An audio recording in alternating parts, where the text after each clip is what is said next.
All right. So good afternoon, everyone. We are grateful for you being here. It's a treat to introduce the Jesuit School Network's third annual Ignatian Inquiry Spring Symposium. I am Kristin Cully, and I serve as Director of Educational Inquiry with the JSN's Conference Office team. This is my 25th year in Jesuit education, and prior to the JSN, I was principal of Loyola School in New York City, assistant principal of Regis High School, also in New York, and a department chair, a counselor, and a teacher along the way. For each of these years, in every role I have been privileged to hold in our network, I have studied and researched and been interested in teaching and learning in our schools. And like so many of you watching this afternoon, my career in Jesuit education has shaped who I am as a person and as a professional, and I am delighted to lead this symposium. This afternoon, we will bring together Ignatian educators to reflect on their experience of how artificial intelligence shapes connection, integrity, and purpose in 2024. This symposium aims to spark a meaningful conversation on the realities educators are facing right now as we imagine together the future of teaching and learning in Jesuit schools. As we get going, I would ask you to please remember to keep your microphone muted during this live event. And please know that it's being recorded. If you are in a spot where you are able to keep your camera on, of course, we would love that. And I'd like to thank my colleague on our JSN conference team, Kristin Smith, who leads all things communications for us, for her assistance today in hosting what we aim to be a seamless Zoom program as the largest virtual event that we embark on at the JSN. Let's begin this afternoon's symposium. The future is changing in front of us. The evolution of artificial intelligence has the potential to transform education, influencing the role of educators in ways big and small. Jesuit education has long been at the frontier of change, continually seeking to read the signs of the times in the ever-evolving world around us.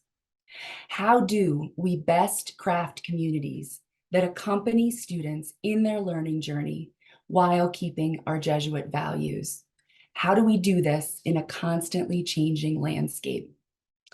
Let's remember that the question to start this symposium is not, how do we work to integrate AI into our schools? Rather, the true question that is at the heart of our particular ways of Ignatian pedagogy is, what does good teaching and deep learning look like in our schools? What do we want good teaching and deep learning to look like in our schools? I would encourage you, as we get going, to jot notes to yourself that begin to articulate your vision for teaching and learning in your setting. This is really the heart of this symposium. Once we reflect on these questions, we can begin to think about how artificial intelligence can help us craft this vision for teaching and learning in our communities. We are hopeful that this symposium will spark this reflection for each of you.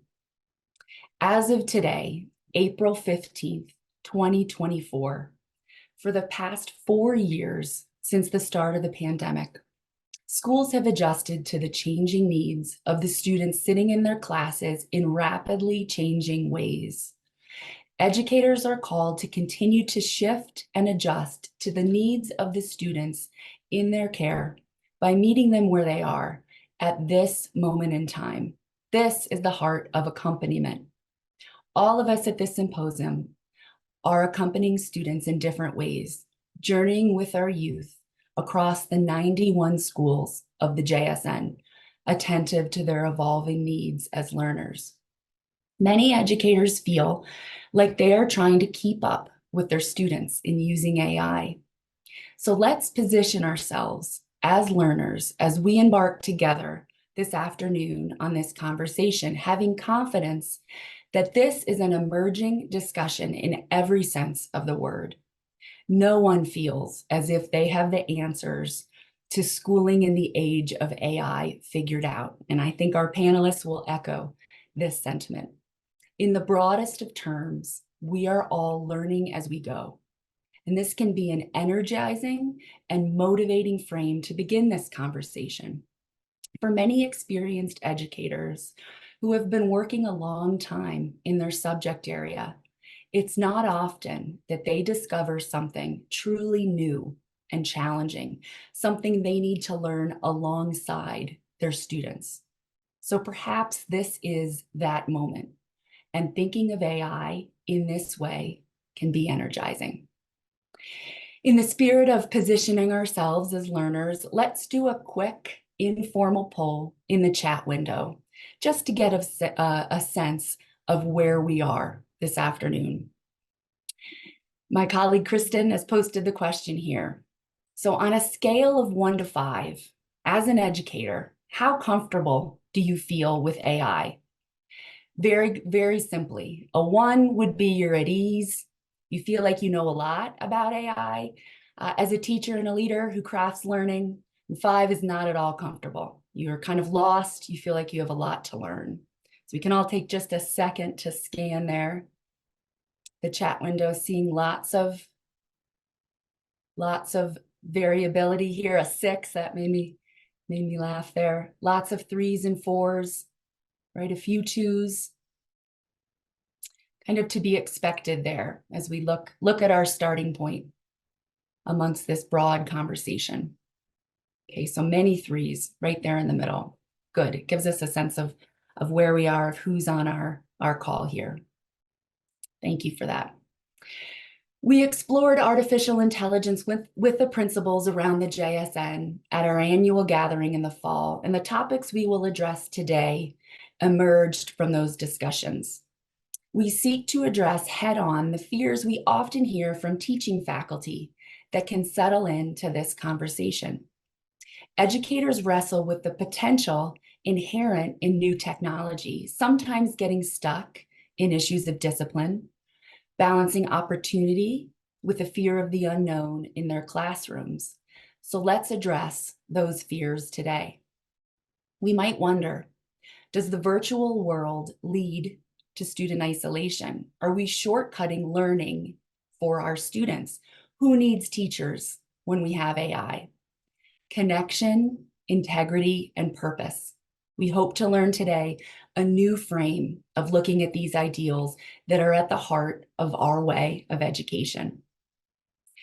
Before we begin with our panel, let's open our symposium as we do with a prayer.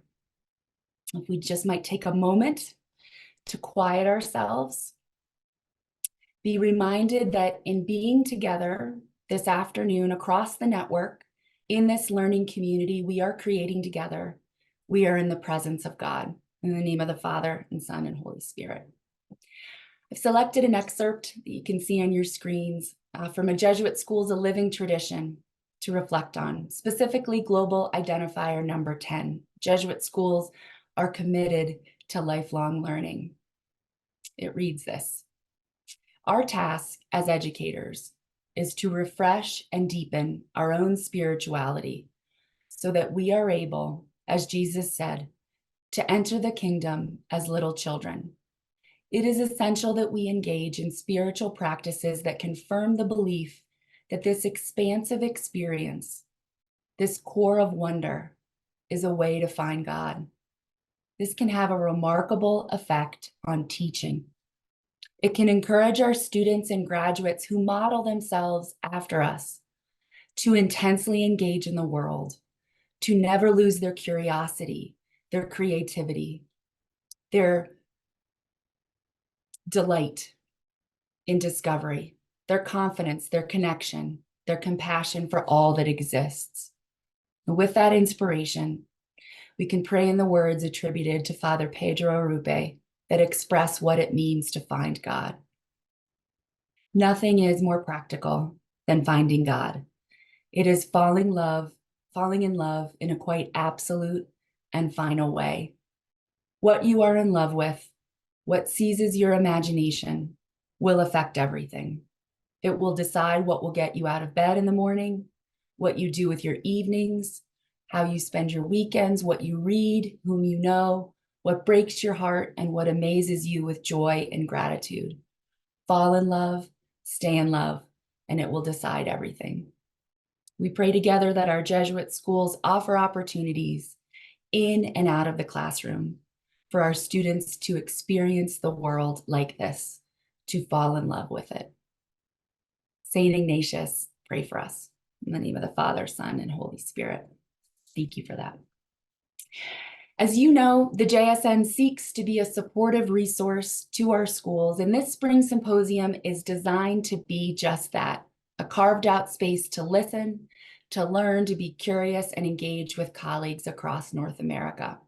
We are eager to encourage a spirit of inquiry across the many layers of our work in Jesuit education, and we envision our particular brand of Ignatian inquiry to be the art of inquiry as seen through our Ignatian lens, asking questions and exploring issues that matter in our schools through the frame of our shared Jesuit mission. We have just over 2 hours together this afternoon, and at the conclusion, the recorded session will be shared widely via our website and social media platforms. If you are joining us live on this Monday afternoon or watching the recorded session on your own at a later time, we thank you for taking the time to be here. Your presence and your interest in this symposium is testament to the fact that we are leading here an important and timely conversation to the health of our schools and the well-being of the educators and the students in them. We've heard groups of faculty are gathered together in more than 30 schools across the network. We can see some of them here in your group rooms, engaged with this symposium and watch parties, big and small, and we think this is awesome. So we thank you all for being here. In building our panel of presenters, we imagine that the content of our time together will serve to inform, to affirm, to transform, perhaps to challenge, and also inspire each of us as we navigate the times we are in. Our speakers will share about centering connection and learning, tackling the fear of student isolation in the world of AI, about teaching virtuous AI in schools, and about the unique gift of Ignatian pedagogy, transformation in an AI world. It's sure to be a packed and informative afternoon together. With this context in mind, we welcome 6 panelists who will share their work and insights as educators and researchers who have leaned in to various dimensions of this conversation on teaching and learning in the age of AI. The gift of the virtual stage means that our panelists join us from Milwaukee, Quebec, San Jose, Illinois, the Philippines, and Oregon. How great is that? We'll benefit from the experience of educators working at Marquette University, Loyola High School in Montreal, Santa Clara University, St. Ignatius College Prep in Chicago, the Ateneo de Manila University, and Jesuit High School in Portland. And also note that our participants in this symposium, all of you tuning in today, hail from every corner of every province across North America. Our program this afternoon allows for our 6 speakers to each share for about 10 to 20 minutes, and 3 of them are fellow Ignatian educators who will offer real-time reflections on the remarks of the panelists that came before them. I'll be the moderator among us and be sure to offer full introductions to each speaker as we go. Wrapping up with a brief conclusion, we'll end our program at 5 p.m. Eastern. As we turn our attention to our panel, I'd urge us to keep in mind a challenge shared from Father General's 2023 De Statu, and it reads this, I quote, "The change of epoch demands a special effort to update the pedagogy that has been the fundamental contribution of the Society of Jesus to education. The anthropological changes of the digital era, the development of artificial intelligence, the psychological impact of phenomena such as the global pandemic, the reversal of the process of environmental deterioration, the creation of new international structures of government. All of these demand research, thinking, and experimentation with models.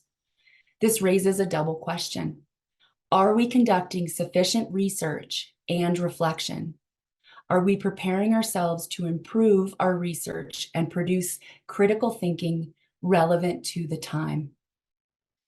Reflection and critical thinking are at top of mind in this symposium, with appreciation for the complexities of exploring our craft as Ignatian educators and designing learning experiences that meet the needs of our students amid the days we live in. Let's consider together, how do we embrace connection, integrity, and purpose in the age of AI? What does teaching and learning look like in 2024? Without further ado, I am pleased to introduce our first panelist, and we will begin this afternoon with purpose. Father Johnny Go, S.J., Edd, is the founding dean of the newly established School of Education and Learning Design at the Ateneo de Manila University. He received his Doctors of Education from the UCL Institute of Education, University of London, and the Singapore National Institute of Education at the Nanyang Technical University. Previously, the director of Ateneo de Manila's Institute for the Science and Art of Learning and Teaching. Father Go also headed a Jesuit K-12 school in Metro Manila, Xavier School, serving as its president, as well as executive director of Jesuit Communications Foundation. Dr. Go teaches education at the School of Education and Learning Design, as well as philosophy at the School of Humanities and Science, Technology, and Society at the College of Science of the University of the Philippines. He has years of experience offering professional development courses for teachers and educational leaders all over the world. Dr. Go is the author of several books in education and spirituality, among them his well-known book on Ignatian Pedagogy, Learning by Refraction, a Practitioner's Guide to 21st Century Ignatian Pedagogy. It has been translated into 6 languages, with 4 additional editions in production, and has been a big part of our learning in the JSN. The public release of ChatGPT in November 2022 has been but the latest development of a process that began with the invention of the World Wide Web in 1989, namely how digital and mobile technology is changing the way we live and work, as well as the way we think and learn. As Dr. Go has said, the emergence of Gen AI technology is an in-your-face challenge to us as educators to do some real soul searching about what it means today to think and learn, as well as what it means to be an educator in an AI-rich world. Has the time finally come to repurpose education? Do we need to redefine our roles as Ignatian educators? Does Ignatian pedagogy remain a relevant and helpful guide for today's mission of Jesuit education? His presentation this afternoon is entitled The Unique Gift of Ignatian Pedagogy, Transformation in an AI World. Dr. Go, thank you for kicking us off this afternoon. Thank you, Kristin, and good morning to everyone. What a privilege to be able to share some time with you. It's morning in Manila, so good morning from Manila. But it's great to have been given this opportunity to share some thoughts with you about Ignatian pedagogy in this age of AI. Now, the IPP and AI, they sound like strange bedfellows. But one of the big ideas I would like to communicate to you this afternoon is that they are not strange bedfellows at all. No? True to the spirit of Ignatian spirituality and pedagogy, we're supposed to build on tradition through innovation. And I think these times really call for innovation. So my 20-minute sharing will really be a series of provocations. I will offer you not answers, but more questions, because I think that's a more powerful way to think about our situation today. No? So we've been mulling over the relevance of the IPP in this time of AI. And I think it would be great if you could also wrestle with these questions that we've been wrestling with. No? All of us are familiar, more or less, with the 5 elements of Ignatian pedagogy. As Ignatian educators, we're supposed to be mindful of the context of our students as well as of the teachers before we design and implement the experience, reflection, action we'd like our students to undergo. And of course, we're expected to evaluate after every learning and teaching cycle. I'd like to propose that the IPP is not so much about the how or the methodology of learning and teaching in the Ignatian tradition, but also, even more fundamentally, it's about the why. It reminds us of the purpose of Jesuit education. When I first started wrestling with Ignatian pedagogy, I was a newly appointed president of the K-12 school in Metro Manila. I realized very quickly that there were 2 kinds of attitudes towards Ignatian pedagogy. On the one hand, we had teachers who understandably rolled their eyes every time the IPP was mentioned.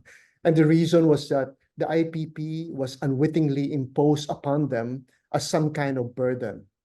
They had to tick the boxes of content, of context, experience, reflection, action, and evaluation. And it became some kind of a meaningless routine. On the other hand, we had the opposite extreme. We have enthusiasts of the IPP who almost treated the IPP and its language as a magic formula. But somehow we felt that more could be done in order to allow the IPP to make a difference in our learning and teaching.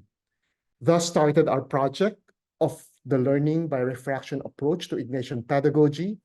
We consulted experts as well as practitioners, and especially practitioners of Ignatian pedagogy, about some of the best practices, but also some of the difficulties, some of the hurdles they encountered in implementing the IPP.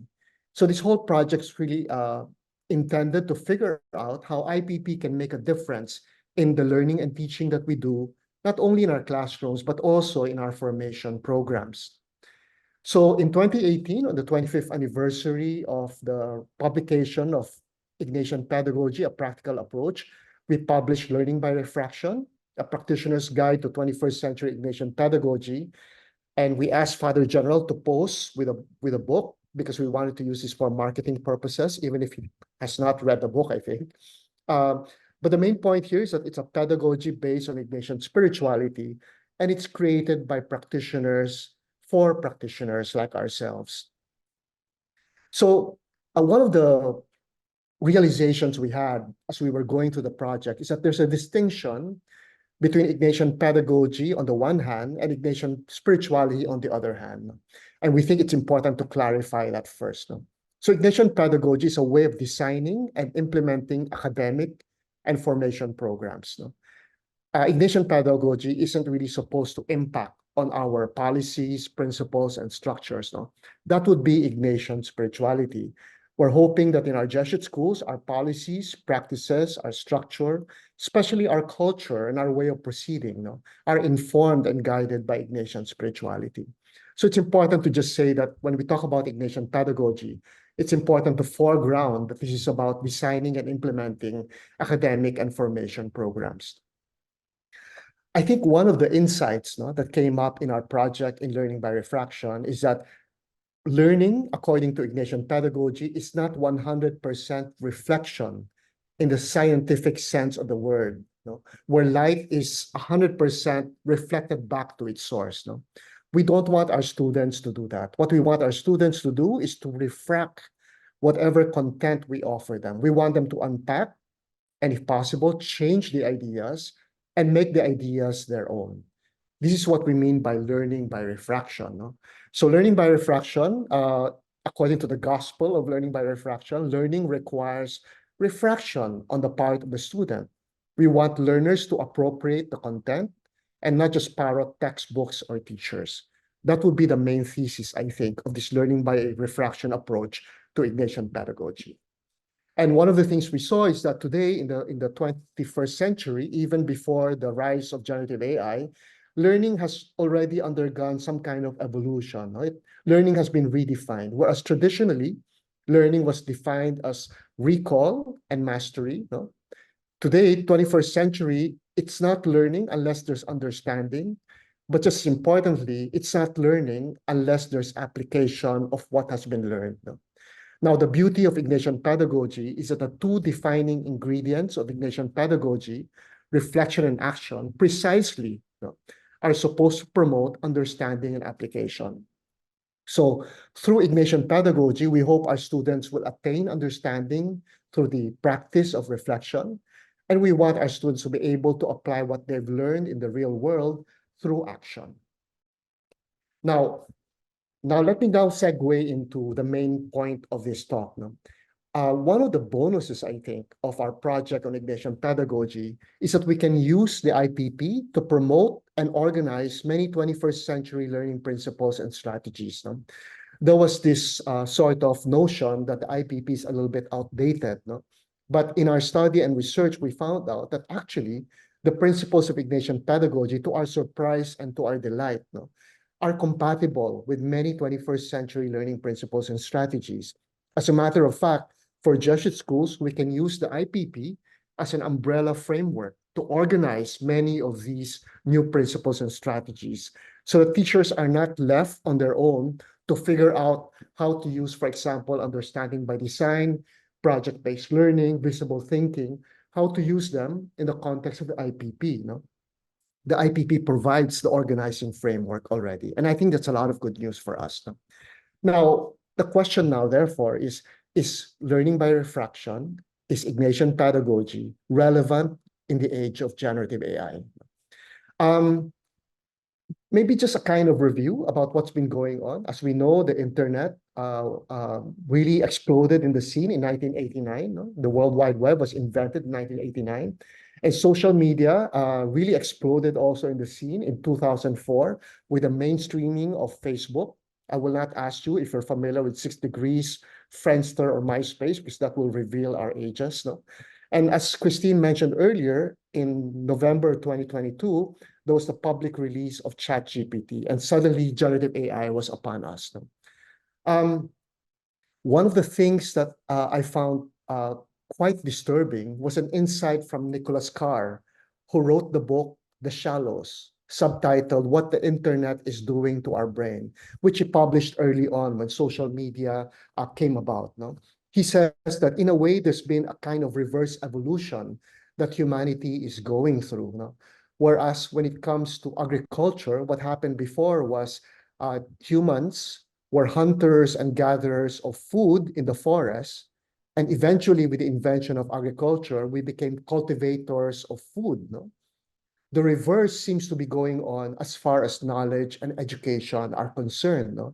From being cultivators of personal knowledge, when we had the luxury of time to mull over ideas, to reflect on them, to wrestle with them, to break them apart and put them together again in order to develop our own personal knowledge. These days, because of all the information available to everyone, each one with uneven quality, because of all the distractions that we are exposed to, we are now turning into hunters and gatherers of information in a digital forest.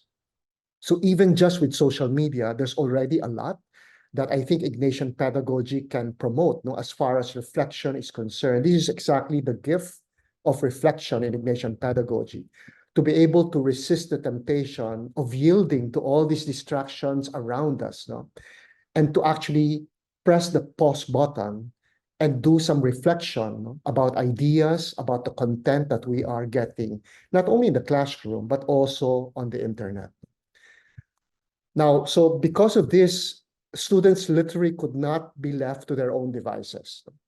More than ever with social media, with this penchant for shallow thinking and skimming on, I think Ignatian educators more than ever play a crucial role. We're here to guide them, to help them process what they see on the internet. Now, what about generative AI? The rise of generative AI is but a continuation of a trajectory that we have found ourselves these last 35 years. So 2022, we had ChatGPT. 2024, Bard has been upgraded to Gemini, and it's now available to Google users. The way digital and mobile technology has been transforming the way we live and work. I think that's something that we all can see and we've all experienced in our own lives. But in particular, digital and mobile technology has also been transforming the way we think, the way we learn, and the way we believe. And this is exactly what Jesuit education is all about. We're in the business of thinking, learning, and believing. So I think it's important for us to engage in conversations about the impact of generative AI and how it's transforming the way not only our students, but also we ourselves as educators are thinking, learning, and believing. So let me share with you a few ideas. So first of all, just to remind myself, because I'm no expert in AI or generative AI, I just like to clarify what I understand by generative AI. I'm sure there are experts here in the room, but this is my understanding of generative AI. The generative AI is a technology that learns patterns from information fed to it.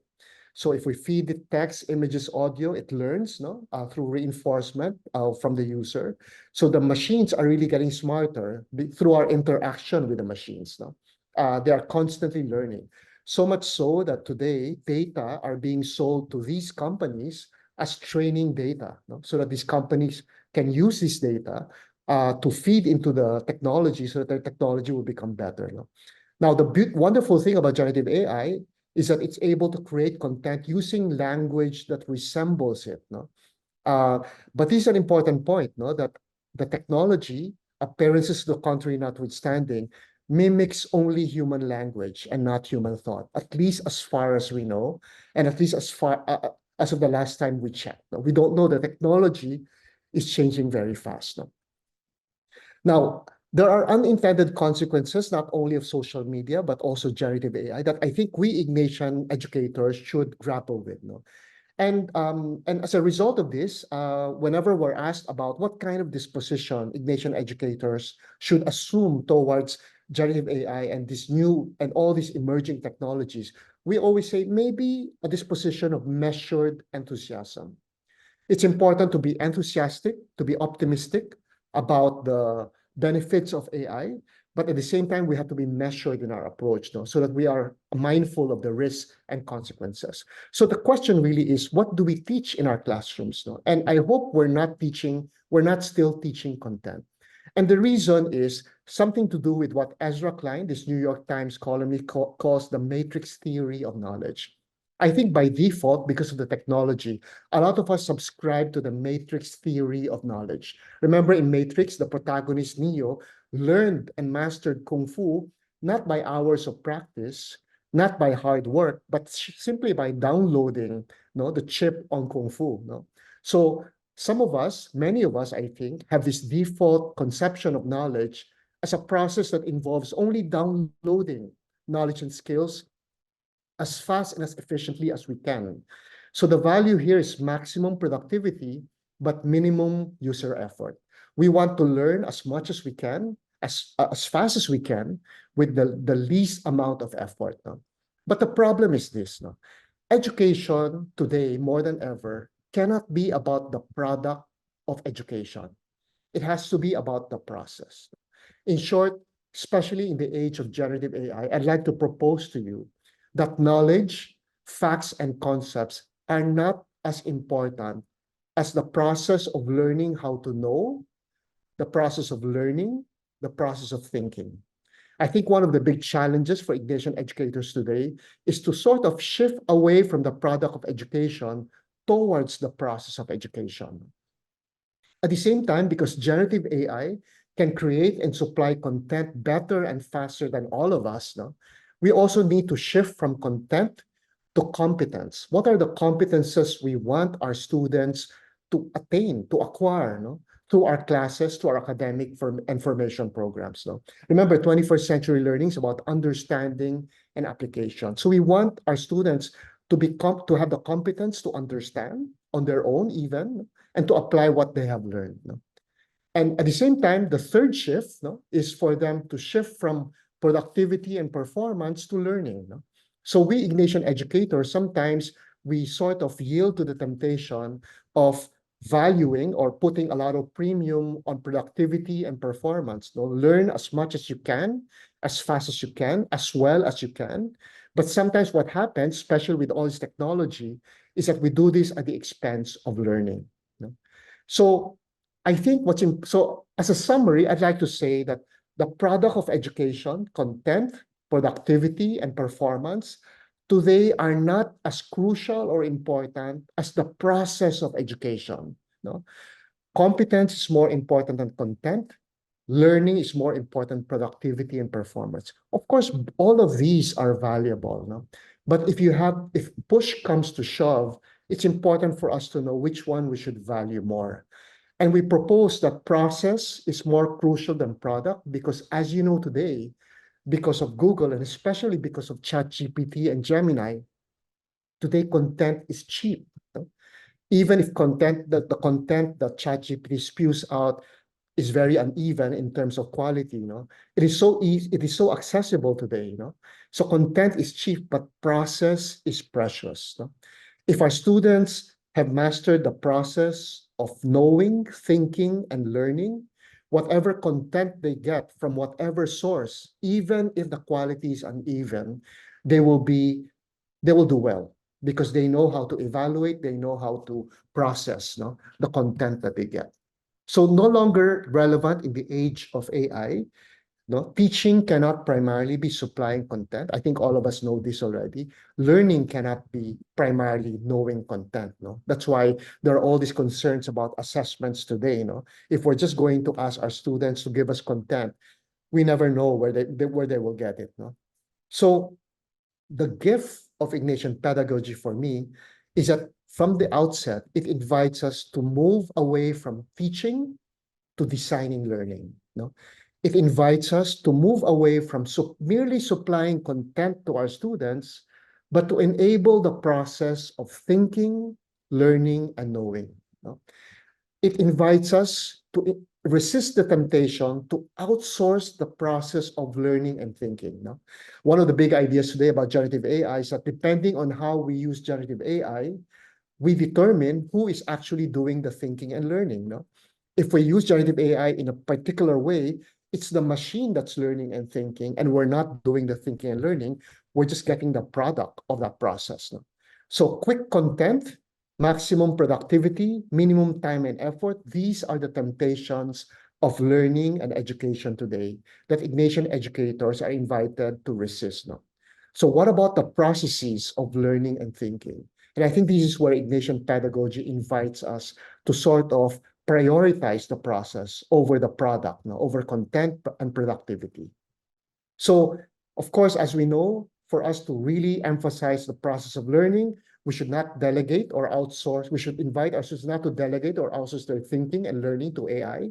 We should not over-automate thinking and learning. We should not trade off our thinking for efficiency and productivity. I think these are things that we Ignatian educators can sort of talk about and reflect about as we try to fumble our way through this new terrain that we find ourselves in. No? So for example, will AI be our ghostwriter or will it be our editor? If we treat AI as our ghostwriter, if you make it go through the process of writing with all the processes involved that make us learn how to write, no? Then we lose out on the opportunity of writing. But we can use AI as our editor, no? To help us improve our writing, to critique what we've written. So it depends on how we design our classes. No? Will AI be our proxy for thinking and learning, or are we going to teach our students to use AI so that it will serve as their assistant and tutor in thinking and learning? So Ignatian pedagogy is about designing the processes that lead to learning. No? So we want the learning to be relevant, no? But we want our students to undergo the process of experience, reflection, and action. So I'd like to propose to you that if we take Ignatian pedagogy seriously in this age of AI, more than ever, no, Ignatian educators will be able to meet the challenges of generative AI. So one of the things we sort of discuss in the book, in this learning by refraction approach to Ignatian pedagogy, is that it's time to widen our repertoire as Ignatian educators from the traditional roles of expert, performer, inspector, which are still valuable today, especially in the age of generative AI, how can we should ask ourselves, how can Ignatian educators become better designers of learning? So our students undergo the processes of experience, reflection, and action. How can Ignatian educators become better facilitators of reflection? And how can Ignatian educators in particular become more effective coaches of action? So so I just want to say that I think at the end of the day, it's an invitation to all of us. The rise of generative AI is an invitation to all of us to continuous reflection and conversations about overarching questions in education, knowing, and being human. The purposes of education, for example, no? Which of these should have the highest value in education? Is it productivity, performance, or learning? No? So should we emphasize quantity in the output? Because, for example, generative AI saves a lot of time, no? But is that the highest premium, no? Is it the quality of the output, no? Will generative AI get me that A, no? Or is it the quality in the process? Does generative AI help me learn to think and to learn? I think these are questions we can continue to discuss and mull over. What about knowing, no? This for me is very interesting. Chris Anderson, who wrote the book The End of Theory, talks about the data deluge that we are exposed to, and as a result, the risk of the death of theory. Basically, what he's saying here is that the algorithms, no, the patterns, no, the numbers that generative AI is able to crunch in a way that human knowers are not able to crunch, no? They're able to identify patterns, no? And therefore, we have correlations, and they're able to make predictions, no? And these predictions are quite reliable and powerful. As a result, there's a danger that we will just say understanding why there are such correlations is no longer as crucial. So again, it's important for us to ask these questions, no? Are algorithms more important than theories? Are mathematical models more important than models of understanding? Are correlations more important than explanations? And finally, I'd like to end with this, no? I think generative AI also invites us to ask questions about what it means to be human. I'd like to quote Megan O'Giblin, who wrote this philosopher who wrote this fantastic book called God, Human, Animal, Machine. No? And according to her, we used to define ourselves by emphasizing our intelligence to distinguish ourselves from beasts. No? So we used to emphasize sapiens. But now, to distinguish ourselves from AI, because computers are so much more intelligent than we are, we seek metaphysical shelter by emphasizing our kinship to animals. So what does it mean to be human today? The jury is still out, no? And I think Ignatian educators will do well to spend time also thinking about these overarching questions about what it means to be human. So I hope we will continue to engage in reflection and practice, which is what Ignatian educators are all about, no? We are constantly trying to improve our practice, but by default, we do this intuitively, implicitly, and occasionally. Hopefully, as Ignatian educators, we'll be able to do this more intentionally, more explicitly, and more consistently. And I think professional learning communities, such as the ones that JSN is trying to promote, will be crucial for something like this. So more than ever, contrary to the common notion, Ignatian educators play a crucial role in this age of generative AI. Thank you very much. Thank you, Father Go. You know, it struck me as you began a reflection today that having you join us in what is really the middle of the night, very early morning from Manila hits the idea home in a very real way that this is, of course, a conversation well beyond the confines of North America. This is a global conversation for educators around the world. So thank you for being here. So much of what you shared, I know resonates with so many here on our call. And the idea of thinking about a student, for example, the penchant for skimming, and Ignatian educators more than ever have a role to play, a crucial role to play in guiding and advising. So thinking about those words, guiding and advising, and then thinking about how digital technology has transformed the way that we think and that we learn and the way we believe. And then the whole idea of education is as not about a product, but that it has to be about the process. So the process of learning and that shift from content to competence. I think is a powerful one. I like the way you say content is cheap and process is precious. So thank you for giving us so much to think about. We will now turn our attention to the first of our Ignatian Educator reflections, and we welcome with us Russ Fiorella. Russ has taught theology and religious studies courses for 8 years at 2 of our Jesuit high schools, St. Peter's Preparatory in Jersey City and Jesuit High School in Portland. Russ is a candidate for a doctorate in educational leadership at Gonzaga University, and his dissertation explores how leaders in Jesuit secondary schools promote purpose-driven, student-centered learning.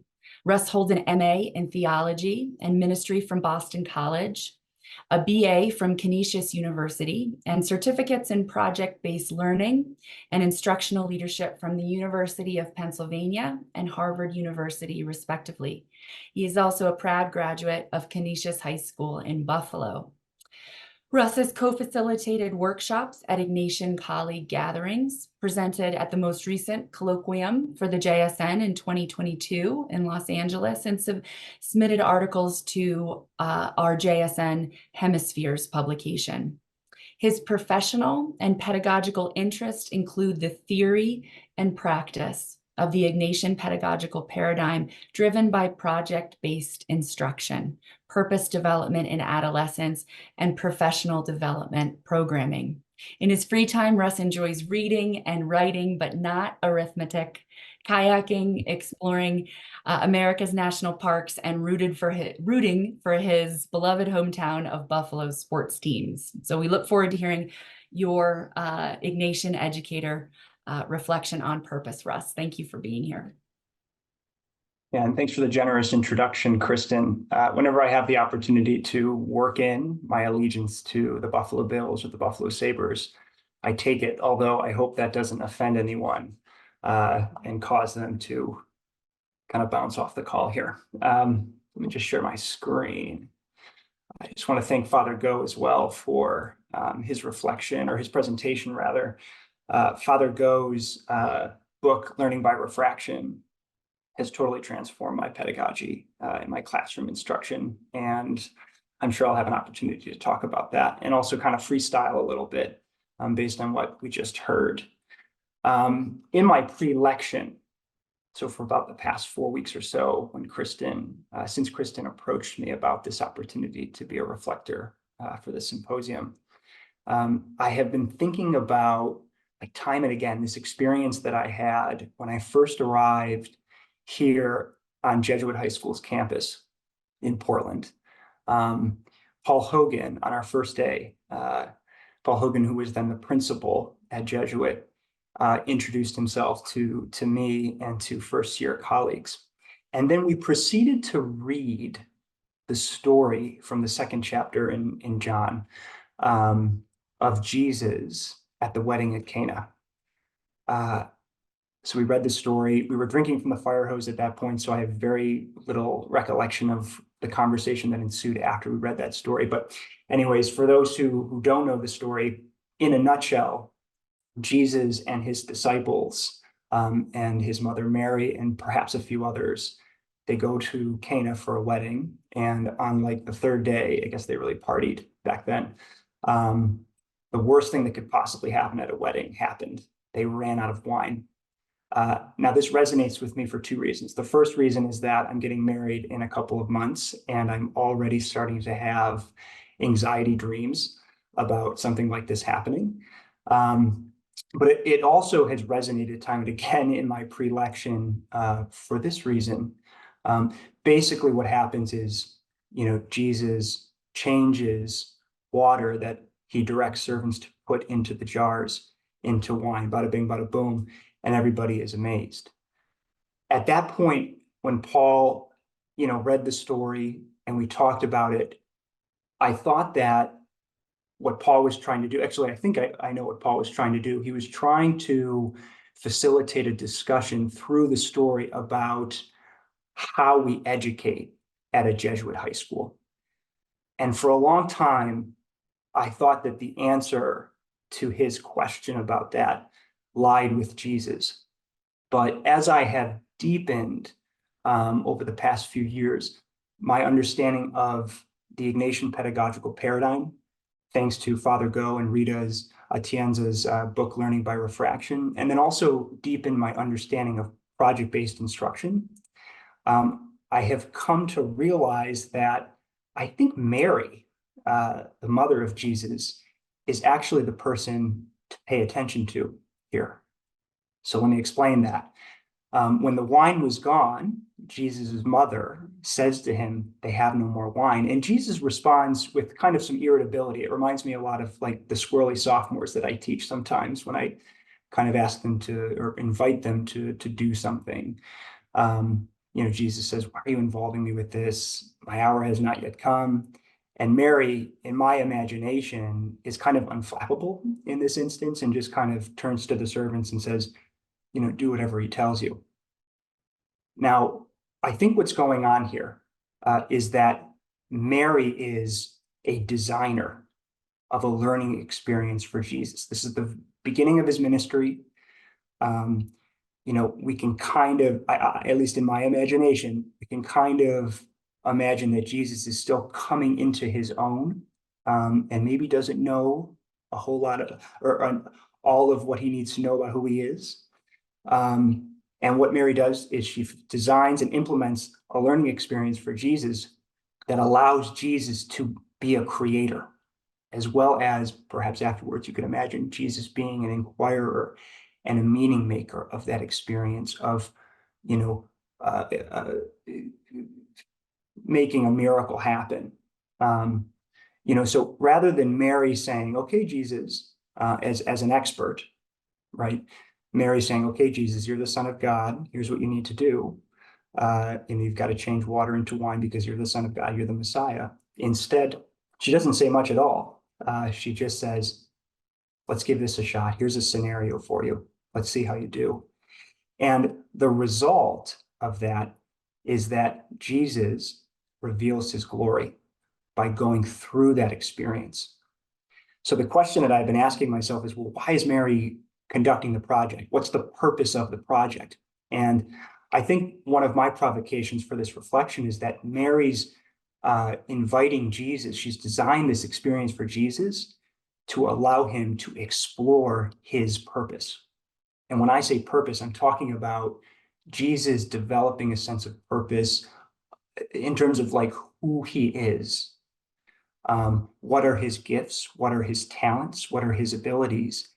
And how is he called by God? And it sounds a lot like vocation, purpose and vocation. I'm kind of using those interchangeably. How is he called by God to use those talents and those gifts and those abilities to change the world and to save the world?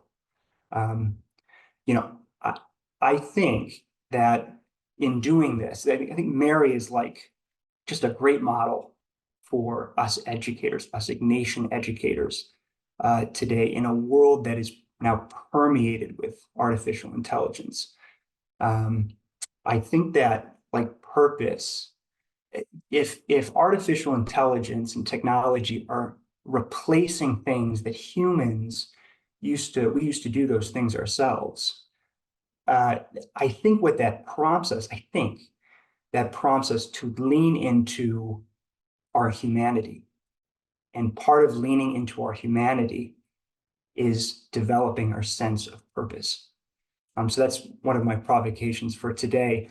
And I think what's hopeful and what I'm so grateful for is that I work at a Jesuit high school that already has this almost 500-year tradition of implementing something like the IPP to help not only teachers, but also students develop a sense of purpose. And the results, of course, are glorious when we do that. I think it would be helpful to maybe talk a little bit on a more personal level to get away from the exegesis and make a personal connection here. So as Kristin mentioned in her introduction, I'm an educator who promotes student-centered learning through implementing the IPP framework and kind of melding that with project-based instruction. I'd like to talk about an experience that I had just this year. It was earlier this year, and I want to give a shout out to my colleagues, Colleen O'Mani and Jason Price, who are in the Clark Learning Center, as well as my other colleagues in my department who teach all these sophomores here at Jesuit. We recognized something to the effect that like we are kind of going back to this hunter-gatherer phase where kids are in this digital forest and they've got to learn how to find good information and then do something with that information. So what we did is we designed this research project where they had to explore a topic related to Israelite culture and society. So I started by front-loading some research and artificial intelligence skills, kind of showing them, what AI can do, but also what it can't do. And then I had kids research their topic and then collaborate with ChatGPT to create an initial draft of that research paper. Then they carefully read through that draft and they mixed words and phrases and sentences that they would never say themselves, and they extracted statements that they knew after doing their research were not true or were not accurate. And then they imported their research, they integrated their research into that draft that the AI initially created. And then part of that process was doing some peer evaluation. Now, full disclosure, as I was going through this experience, I think the desolations that I was identifying, I hope prove that I was kind of, they were healthy. I was kind of going forward with some kind of measure. I was very measured in my approach. At least I hope I was. Some things that I was thinking about as we were going through this experience were a lot of these and maybe we'll talk about these later when we talk about connection and integrity, but I was thinking about a lot of the invisible challenges that I just wonder if implementing the IPP necessarily or immediately fixes. I'm thinking about, kids and their loneliness. And I'm thinking about kids maybe being dishonest with themselves or with others or with an institution's policies. I'm thinking about their feelings of being lost or their feelings of not having purpose. Those are all invisible things, that unless we're studying those carefully, we perhaps can kind of lose or kind of lack in our awareness of those things. I'm also thinking about kind of some unspoken challenges. And what I mean by that is, our kids so often, they approach their 4-year experience at our schools with such short horizons. They approach it as if their life is something that can be planned. And I think that fits into kind of what Father Go was saying about the inclination to be productive and as expedient as possible in terms of, gathering knowledge as quickly as possible. And I don't think students are as focused on like a broader horizon that is required to develop something like purpose, to develop their humanity themselves. And approach life as if it's something that's kind of given to them freely by God, and then therefore they ought to give that away. So a lot of them are just kind of doing school. And I'm wondering if by using AI in this research project, I'm cutting students off from developing their purpose, even though my intentions are to do just that. And then kind of a similar desolation, a lot of this technology is, it contains algorithms. It can restrict us from new experiences. Is using this AI for this research project? Is it doing that? Does it help them cut corners? But I think what consoles me is this kind of magic moment when a student, and I'd love to say his name, but he's great. He's not exactly the prototypical student, a little quirky, but really honest, a very honest student. And he came up to me at one point during the process of the project and asked me, how do you cite something created by AI that we use to create AI? And at first, like my deficit thinking kicked in, And I thought to myself, well, he's just asking me this because he wants a good grade. He doesn't want to make a mistake. But then I thought about it a little bit more and I reflected on it. And I think the insight here is that I think a student asking a question like this, very honestly and sincerely, tells me a few things. It tells me first that, like, intrinsically, this student is good, like a good person. And I think they bring their best selves to their learning when they are developing purpose, when they assume those roles of an inquirer or a meaning maker or a creator. And collaborating with it, they can do that even if they're collaborating with AI. I think that's the big, insight for me, and something that I'm going to continue to reflect on as this conversation continues today and beyond that. So, I guess the question that I like to ask, or the questions I like to ask to close here, if we are called to kind of redefine our roles, to shift, as Father Go mentioned in his presentation towards the end, and if Ignatian pedagogy is relevant still today, then how are we called to kind of like shift how we instruct in our classrooms? And I think it's important to focus on the classroom because this is the space where students spend the most of their time during their high school careers. And it also sometimes, it can just be the place that doesn't have a lot of purpose, doesn't have a lot of meaning sometimes. And I think we have to be kind of open and honest about that. So again, if the role of the teacher shifts in the classroom, what is the ripple effect? How do we redesign and implement our curricula? How do we assess for and evaluate our learning? What do our transcripts look like? How do we shift that to align with that shift in the classroom? How do we create and recreate the physical makeup of our learning spaces? And I'm also wondering about how this impacts our formation programming. I think it's wonderful what Father Go and Rita have done to update Ignatian pedagogy. That's a beautiful, beautiful gift that has been given to our network and to our work. But if we don't use it, if we don't have leaders who are promoting it effectively, then that pedagogy, though it's updated, won't reach teachers. Those are just some things that I'm thinking about initially as I listen to Father Go and I've reflected the past few weeks. So thank you. Thank you so much, Russ. Thank you for really a beautiful reflection, I think, from the head and from the heart on how we educate at Jesuit schools and thinking of our purpose in that way.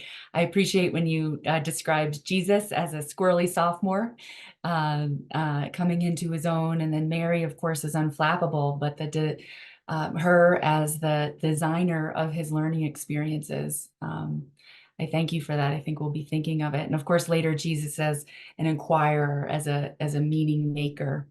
And when you said how we all lean into our humanity and develop our sense of purpose, how that insight fits into this conversation, I think is powerful, and urging us to think about the ripple effects of all of the shifts that are happening in the classrooms across the network.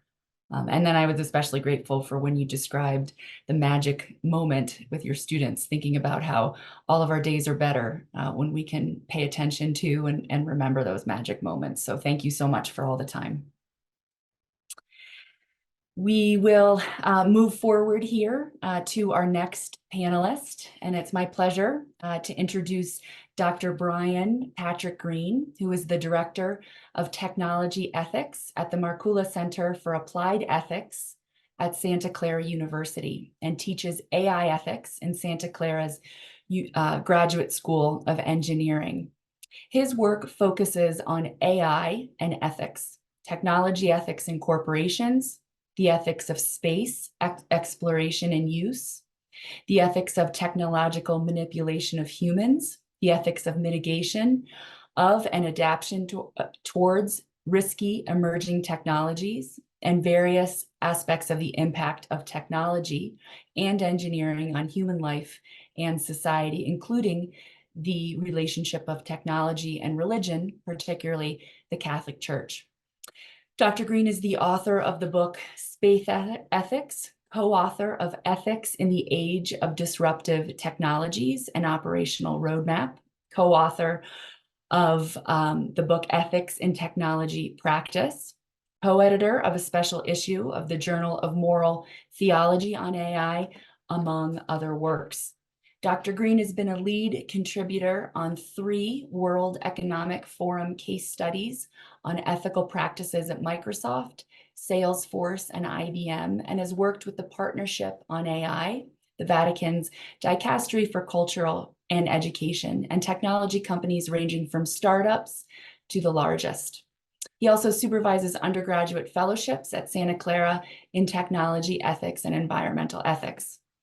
Dr. Green has doctoral and master's degrees in ethics and social theology from the Graduate Theological Union in Berkeley, and his undergraduate degree is in genetics from the University of California, Davis.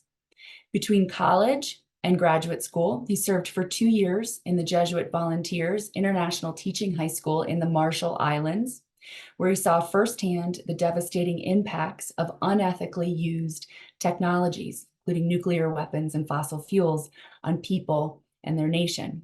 Dr. Green is also a proud graduate of St. Ignatius in San Francisco. We will turn our attention to the question of integrity. His presentation is entitled Teaching Virtuous AI in Schools. What does accompaniment look like in 2024? Dr. Green, thank you for being here.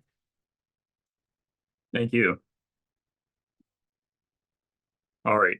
So the first thing that I want to say is, first of all, I'll get the screen working. There we go.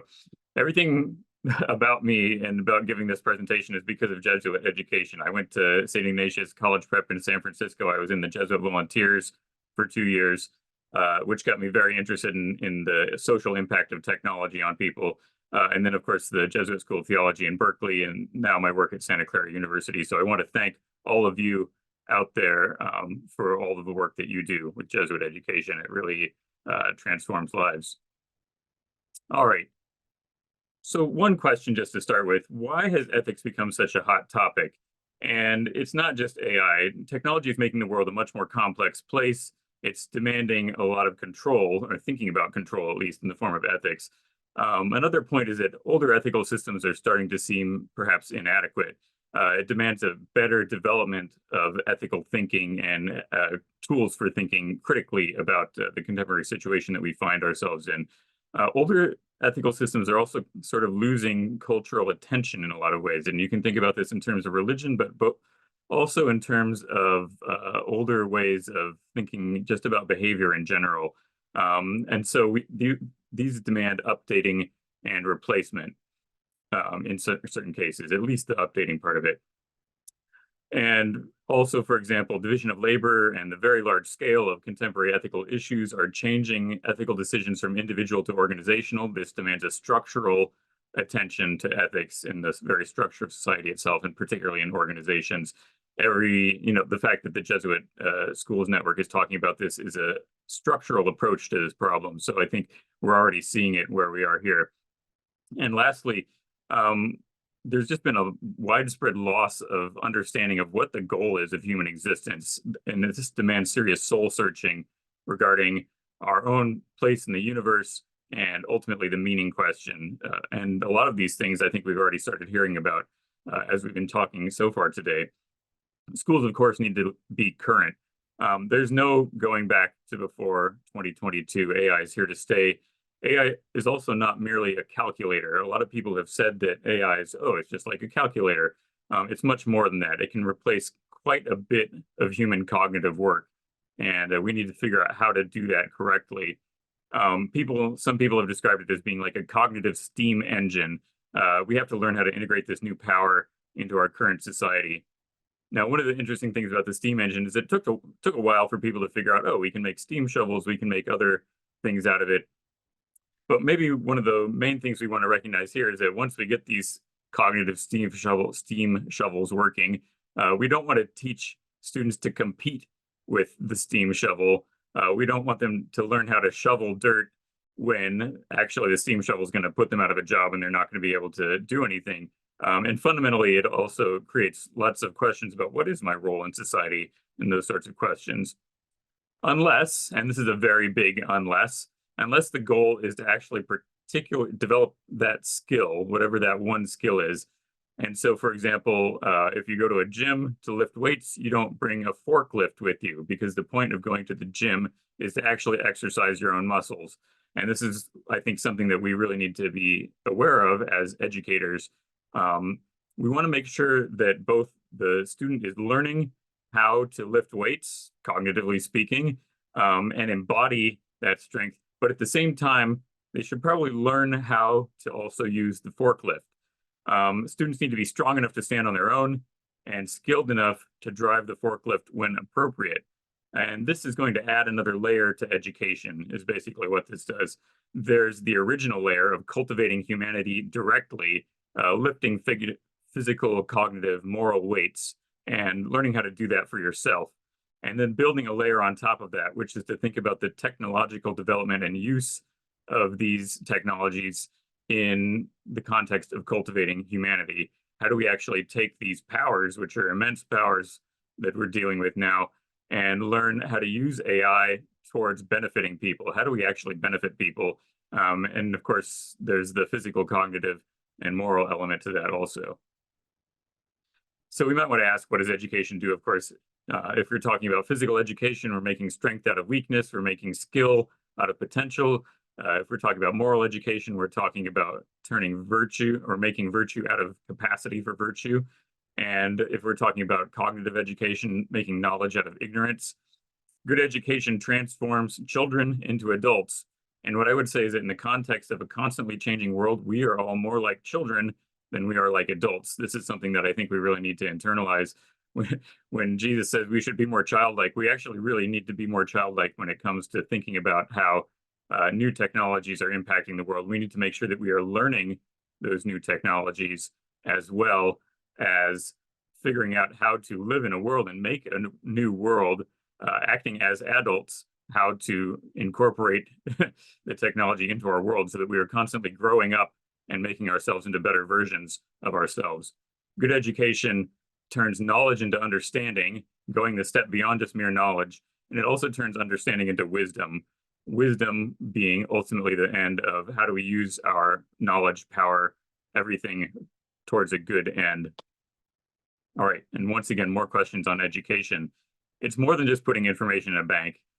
So this cartoon here shows the professor or the teacher of the classroom shoving a bunch of books into a hopper, and then all the students absorbing this through their ears. Education's a lot more than that. And thankfully, Jesuit education in particular knows that education is more than that. It's education for the whole person: ethics, emotions, embodiment, head, heart, hands, reason, relationship, responsibility, competence, conscience, and compassion. All of those different ways of phrasing it are getting at the basic idea that education is much more than just a mental activity. It involves the heart, it involves the body. Jesuit education has always remembered this, but it's time to double down. I can't remember who said that previously, but this idea of doubling down, I think, is actually a really, really important one, where we remember what it is that makes education distinct and important and different from what AI can do. So once again, getting to this idea of lifelong education, the world is constantly changing, and education cannot stop while this change is happening. There's going to be increased demand for adult education, particularly in non-traditional forms. Look at YouTube, for example. YouTube has so much information on it. And a lot of people go there to learn things. It's not just entertainment. There's also learning, and there's an opportunity for people to go there and even have potentially moral education. But we need to make sure we're actually supplying that if there's a demand out there. So contemporary media educates not all of it well. A lot of it is badly. So we need to produce that good content. And maybe we as educators, maybe we're not the ideal person to do that, but maybe our students are. Maybe our students are the ones who are going to figure out how to do that even better than we can. And one of the things to remember is the church needs to be educated too. Pope Francis is actually very interested in this topic. So I like this picture because Pope Francis is on one side and I'm on the other side. But Pope Francis has been working on this topic with AI for a long time, thinking about what is the right way to be considering these new things that are happening with AI. And so There are several groups at the Vatican working on these sorts of issues, but I'm a part of one group with the Dicastery for Culture and Education. It's the AI research group, which is associated with the Dicastery. And we just put out a document in December. This is available free online. So if you look up the title, you will find the document. It's titled Encountering Artificial Intelligence, Ethical and Anthropological Investigations. There's a section in there on education specifically, but most of the book is very broad and covers a lot of subjects ranging all the way from, should we think about AI ever being capable of consciousness? Should we think of it as being a person? Should we think about any sort of relationship with AI? All the way to ethical issues ranging all across society. So I'm just going to take a few of the ideas from this book. Some considerations for AI in education. AI is going to change the way society is put together, the way society integrates. And because education cultivates the next generation, we really need to think about how we're helping to cultivate people who are ready to live in this differently integrated society, people who are also capable of being the integrators of this society, because society doesn't integrate on its own. It's an active process, and education needs to be actively involved in creating people who can do this process. That's something that I think Jesuit education can do that's different from other educational philosophies or systems. AI is going to disrupt encounter in education by restructuring educational relationships, often by centralizing and individualizing or depersonalizing education. People talk about personalized AI education. AI is not a person. It's not personalization. It's individualization. It's removing the person and replacing them with a machine. And we need to recognize that personal education involves people. Individual education might not. And AI individualizes, it does not personalize. AI is going to be ubiquitous and exploitative in terms of educating students outside of school settings, not necessarily for good. Education is good or bad based on its formation towards virtue. Ultimately, there is a good end to education. We are trying to produce good human beings. We're trying to cultivate them, take their own talents, help them become who they are meant to be as human beings. We can help them as much as we can, but of course, ultimately that transformation is internal. AI is also a centralizing technology. It's going to disrupt social solidarity, and it's going to disrupt social subsidiarity. And we'll talk a little bit more about that in just a moment. AI will promote also a consumerist and a technocratic view of education. In other words, that we are consuming education because we are consumers, and it's going to actually try to disempower a lot of education also, I would say. And so we might think of some guidelines for AI in education. First guideline I would say is don't substitute AI for humans. Humans and AI are not substitutable one for each other. AI can assist people, but it cannot replace people. Number two, education should form people towards virtue, including the virtuous use and development of artificial intelligence itself. Number three, promote solidarity between educators, students, and society. AI is going to disrupt social solidarity. So we really need to be thinking, how are we as educators going to help promote social solidarity if AI is out there trying to disrupt it and pull everything apart? What can we do in order to help students, help educational institutions, help society maintain coherence and integration and a feeling of togetherness, that we're all in this together, not that we are atomized individuals who are all in competition with each other. Subsidiarity. You want to solve problems at the most grassroots level possible. AI is going to try to undermine this very strongly because it is, as with many technologies, they grow extremely fast and they're extremely centralized. And so we need to think about, can we solve problems at lower levels than appealing to a corporation? Or do we, in some cases, need to appeal to the government in order to adjust the way that AI is acting in society so that we can maintain our sense of subsidiarity and ways of layering society properly and solving these problems at the correct level? Avoiding a consumerist model of education. Education and students are not products, but AI is going to try to promote that perspective on things. AI is coming from a economic context where they're trying to make money. And so everything becomes a product or an optimization or efficiency problem, which is where we get into the technocratic paradigm. Efficiency is not always good.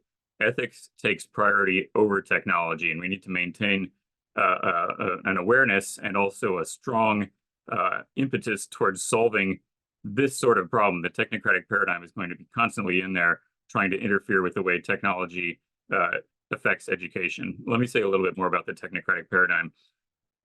The technocratic paradigm sees reality as an optimization problem awaiting the application of science and technology. This is all straight from Laudato Si, and also it's kind of quoted in this document that I cite there. It sees reality as raw material awaiting human use rather than being intrinsically valuable in its own right. The paradigm abuses science and technology fundamentally, turning them into a totalizing worldview with no room for other forms of thoughts. So the technocratic paradigm is very, very much involved in the development of technology right now, and we need to be aware of that. Not all gains in efficiency are good. We need to create a world where it's easy to be efficient at doing good things and difficult to be efficient at doing bad things. Currently, our world is in a world of hurt because our world is closer to the opposite, right? It's easy to do bad things and hard to do good things, but we can change the way the world operates. I think that's one of the fundamental ethical callings that we are all called towards. How do we make it easy to be good and more difficult to be bad?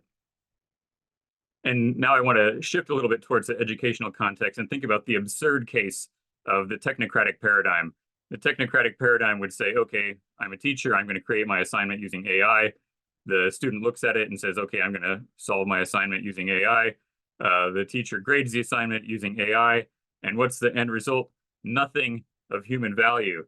No education has taken place. And in this case, you could actually replace everyone here with AI. We don't want to make ourselves replaceable by AI. We need to be doing something different here to structure this entire case differently. What can we do differently? And as has already been said, the idea of process, not product, is really exciting, I think. So just as a use case of writing, turn writing assignments into smaller parts, brainstorm, research, idea mapping, outlining, drafting, revising, and think about that growth mindset, process over product. Products are necessary, but they're waypoints. They're not endpoints. And you know, the folks who have already talked about this have done a splendid job on this. So I feel like I don't actually need to say that much about it. We're human beings, right? We transform over time. We're dynamic. We're not an endpoint where we just get there and we're done. We're not a product in that way. So evaluation of learning, we want to think about a shift towards process, shift towards perhaps in-class writing assignments, a shift towards in-person verbal communication, a shift towards in-person conversation exams. This is now how I work with my students in the engineering school in the class that I teach. We have in-person exams where I talk to each one of my students for 10 minutes. It's time-consuming, but what I've discovered is that it's actually making me a better teacher because my students have ideas that I can learn from. I'm learning from my own students. I'm becoming a better teacher because of it. I'm also learning what I am not teaching very well. And so I can go back into my assignments and say, okay, I need to do better at this, or into my lectures and think about how I need to do better. Re-emphasize, certain skills are always going to be in demand. Reliability, responsibility, basic competence, caring, kindness, ethics, all of those things are always going to be good. There's no way for AI to take those things away from us. And when we say double down on the distinctively human, we're talking about physical, embodied, personal, meaning-seeking, trustworthy, creative, caring, compassionate, friendly, relational, loving. These are things AI cannot do because AI is not human. And more specifically, AI is not you specifically. Human beings are not interchangeable, and AI therefore cannot interchange for us. It cannot replace us. If you tried to make a robotic version of yourself and have them participate in social activities for you, perhaps go to your parents' birthday party or go to some other social function where it's supposed to be like you, it's not going to do it. It's not you. AI cannot replace you in particular. And so this idea of personal importance, I think, is really something that we need to draw out here. We're not replaceable. Human beings are not fungible. Also, really get into issues of meaning.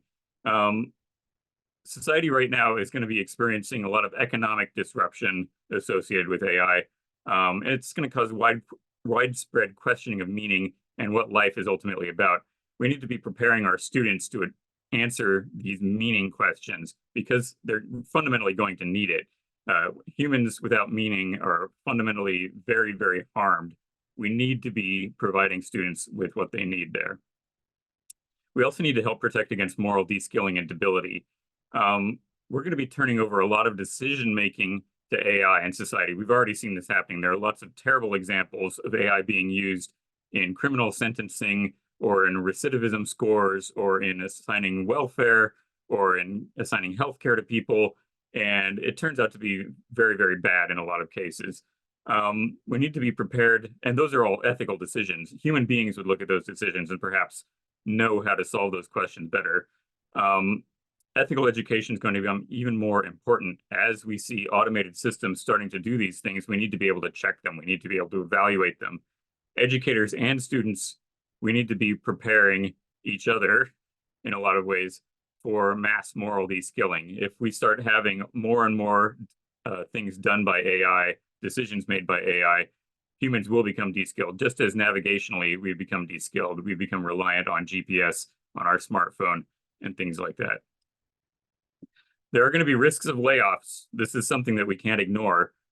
This is a risk, one thing for educators on the educational side of things, but also for our students. Our students are very worried. I work with graduate students and undergraduates, and they're both very concerned. What should we actually be learning in order to live in this new world where AI is going to take our jobs away from us? And so we need to think, once again, the steam engine metaphor appears. Just like steam engines fundamentally changed manual labor, the cognitive steam engine is going to change thinking labor. If one person can now do the work of 10 people, 9 people are going to need to find something else to do. What I would say is that from the context of Jesuit education, we recognize there's vastly more work to be done in the world than there are humans to ever do all of that work. Much of this work is caring work. People need to be cared for. They need love. They need compassion. There are so many people in the world who are hurting and need help, and we can provide that help if we actually apply ourselves to it. That is the question. Are we going to free people up from working and then just have them be entertained? Or are we going to free people up from working and then give them the empowerment that they need to go and actually care for each other in their relationships? Now, once again, a lot of this caring work is uncompensated, and so we need to figure out perhaps how the economy is going to be restructured in such a system. But number one thing to remember here is that caring work is always going to be valuable. All right.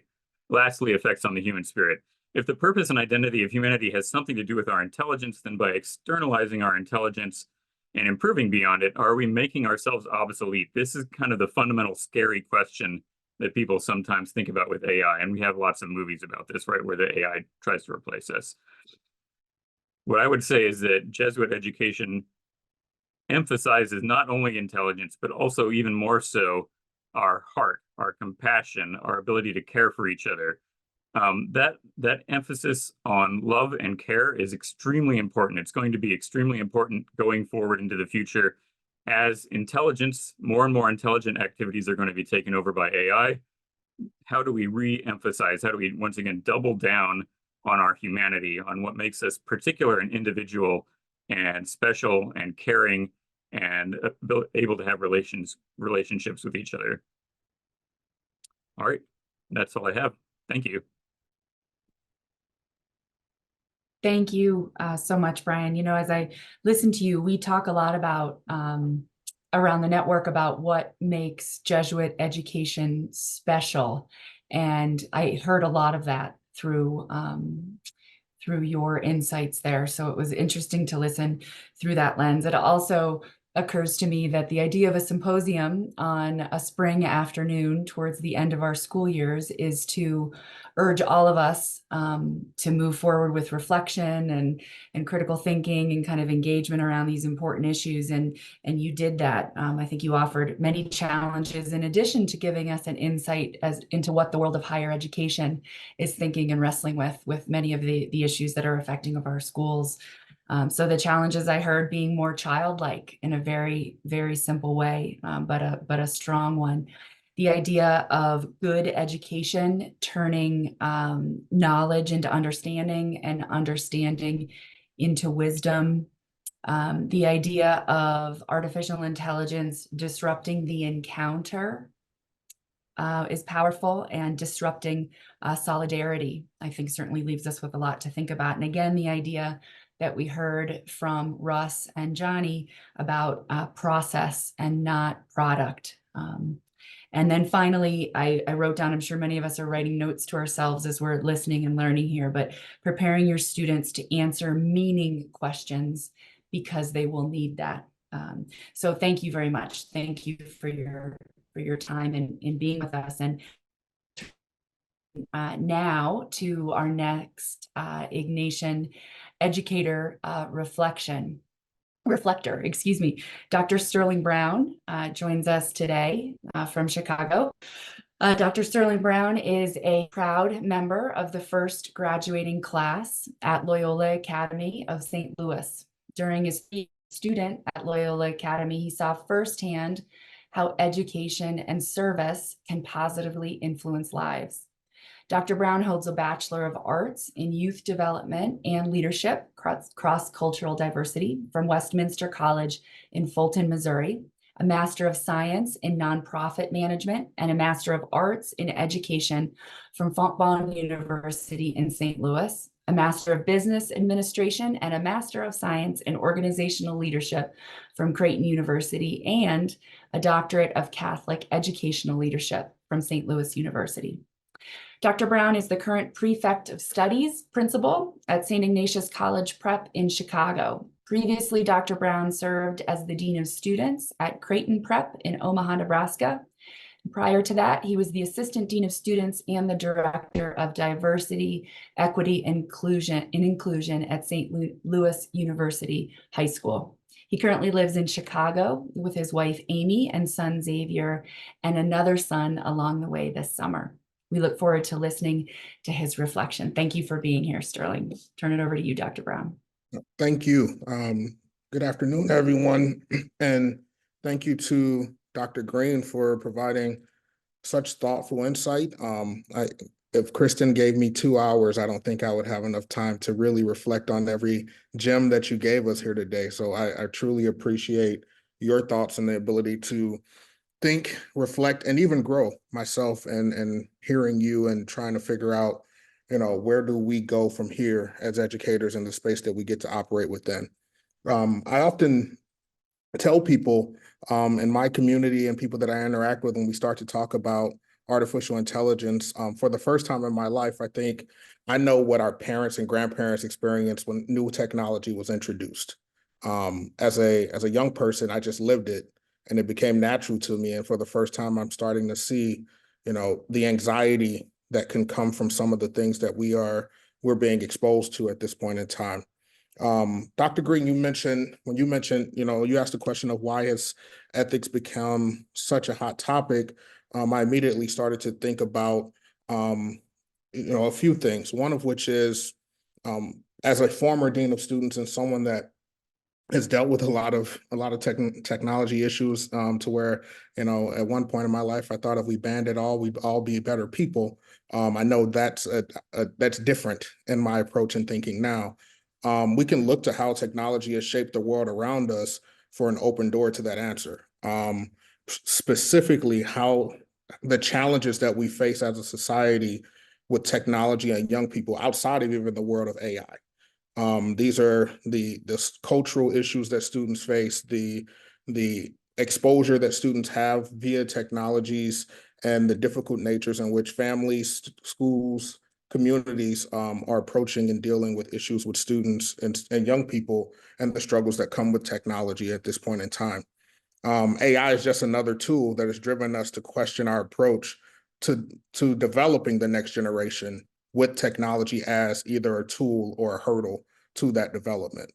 I've come to a space in my life at this point in time to where I'd like to be able to approach and think of it more as a tool than anything else, which is significantly different than probably where I was 2 years ago, and thinking about technology overall and just the impact it had on young people.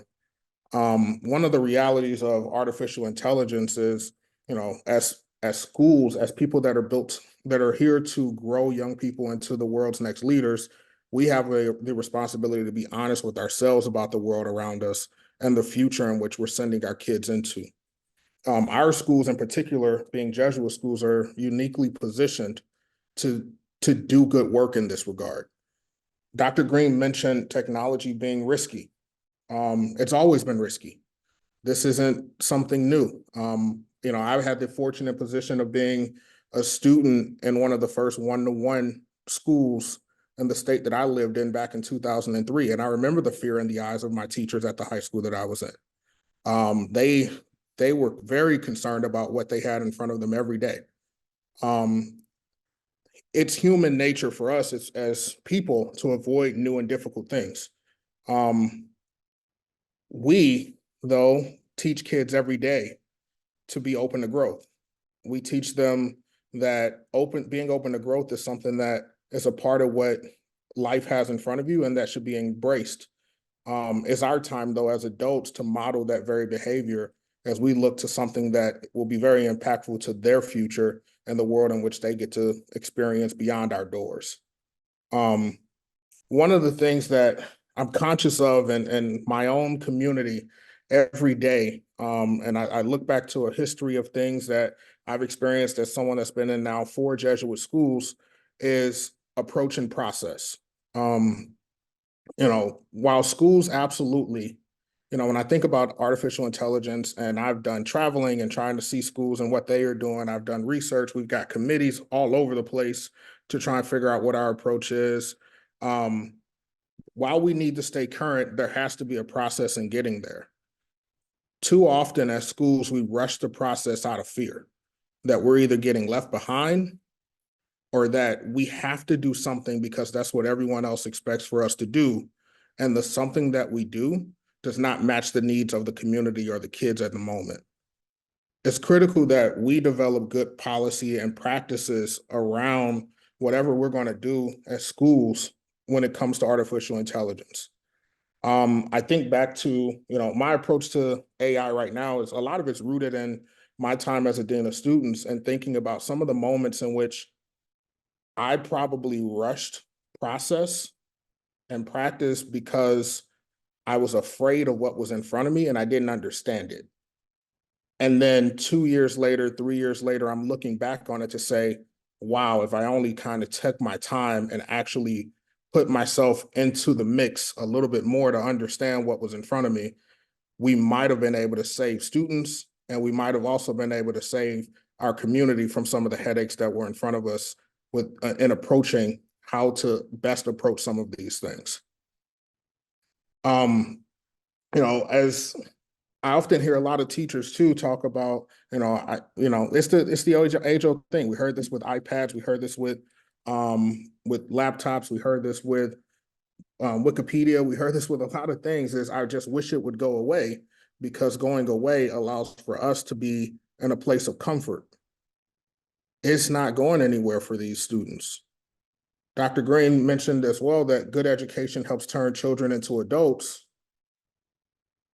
Well, Jesuit education has never been simply good, but rather great at doing this, at turning children into adults, very productive ones that that are leaders within the world that we get to live in. Kristin and other people with the JSN and a lot of my fellow principals across our network got the opportunity in the fall to attend Duke University and got to hear from some very intelligent individuals that are doing a lot of good work around artificial intelligence at one of our elite schools in the country. I had a former student of mine who was attending Duke at the time and a senior, and he told me when I talked to him down there, like, yeah, we use this every day. This is just a part of who we are. And one thing that will always stick with me from that time at Duke that was told to us by some of the professors there was, their students' greatest fear today is that our institutions aren't preparing them for the reality of the world in front of them. And that scared the heck out of me, because if their students are thinking that, our students are absolutely thinking the same thing. And what are we doing to continue to prepare them for the real world that's going to face them when they leave our schools. And I also think about, we tell students all the time to go forth and set the world on fire. Well, what happens if we send them forth into the world without even a match? There's no fire to be created. Artificial intelligence itself has forced us to, again, think about the intentionality and importance of, like Dr. Green said, human connection, the importance of integrity and ethics in education and how we best go about approaching that with our students. Us teaching integrity and ethics is not a new thing in our schools. We have the foundation for being a world leader in teaching integrity and ethics around artificial intelligence. There's a reason we teach ethics, not only through the theological perspective, but also through societal ethics. That reason just might be shifting to demand another band or thread that is centered around artificial intelligence and how we best approach this as a society moving forward. Dr. Green also talked about process over product. Those examples are one way in which many of our teachers are working to ensure that their students remain engaged in the learning process. Some of those things that Dr. Green mentioned about the writing process and how we go about ensuring that we can continue to develop critical thinkers who have the space to continue to do the things that we know help students develop the way that we need them to academically. Building relationships is always going to be the most important thing that we do as humans.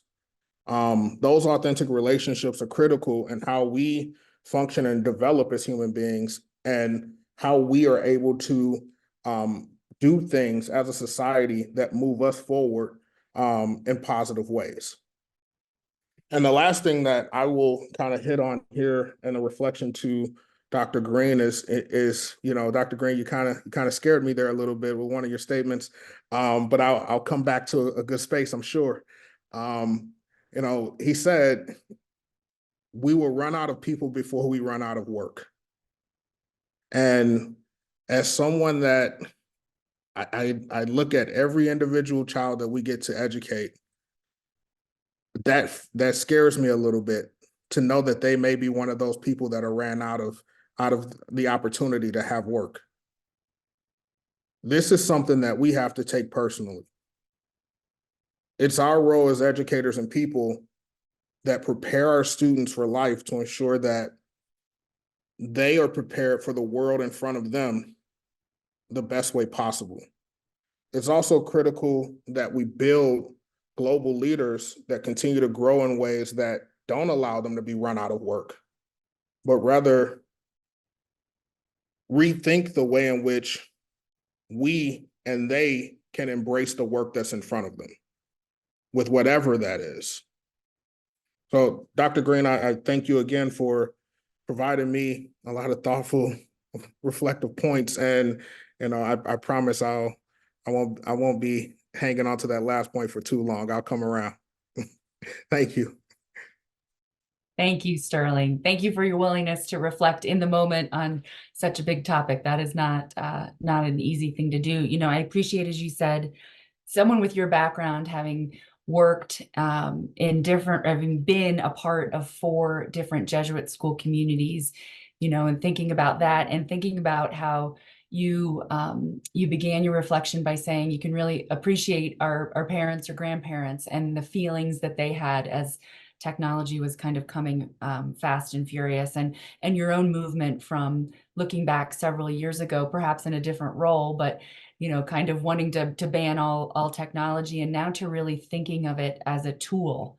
I think that's a powerful thought. And I love the way that you say that our charge is to grow young people into leaders who will change the world and who will be prepared for the real world and the reality of that experience that we had at Duke in the fall, really showing us what that real world is for our students as they move on to the next phase of education. Again, the idea of process is coming up. I think that's something that we will think about, the idea of not rushing process out of fear. And I loved the way that you said that we have to stay current, but we have to be thoughtful in our process to get there. So thank you. Thank you again for your willingness to share your thoughts. Thank you. We will turn our attention now to our final keynote and reflector as well. After that, our final keynote presenter, many of us know, Dr. Gabriel Velez is an assistant professor and developmental psychologist in the Department of Educational Policy and Leadership in the College of Education at Marquette University. Dr. Velez, who is a terrific partner to us at the JSN, studies identity development in adolescents and emerging adults, particularly in relation to their educational experiences. He also serves as the faculty director at the Black and Latino Ecosystem and Support Transition Hub at Marquette, and the chair of the faculty research team for the Center of Peacemaking. Dr. Velez's published work include a co-edited volume, Restorative Justice, Promoting Peace and Well-Being, and a current book in development entitled Making Meaning of Justice and Peace, a Developmental Lens to Restorative Justice and Peace Education. He has collaborated extensively with schools and nonprofit educational organizations in Milwaukee and Columbia. Dr. Velez graduated from Regis High School in New York in 2003, and then earned a BA in History and Literature from Harvard University, and an MA and Ph.D. in Comparative Human Development from the University of Chicago. Between time as an undergraduate and his doctoral studies, Dr. Velez taught at a Nativity Network school in Harlem and spent 2 years in Peru serving as a Jesuit volunteer. This afternoon, Dr. Velez will explore various dynamics in today's world that push young people to be more disconnected from themselves, from each other, and from their educational journeys. Headlines about mental health crises, devaluing of higher education, and academic gaps bombard us and them almost daily.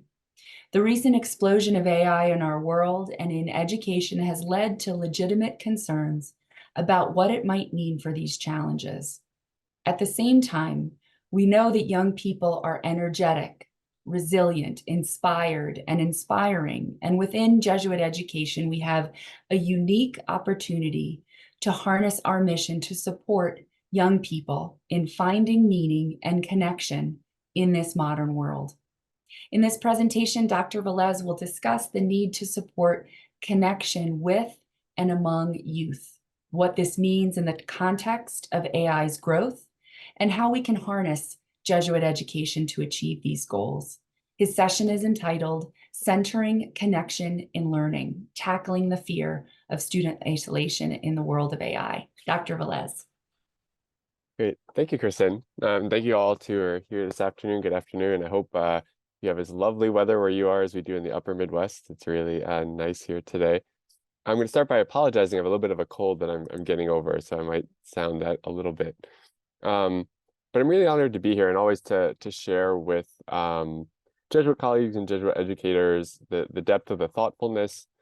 These kind of conversations, I think, is really often very profound for me as an academic. And I think that's really been spoken throughout the whole symposium. And I really appreciate all you have held on to listen to me sort of give some reflections and thoughts about particularly this idea of connection and student isolation in our current atmosphere and in relation to the world of AI.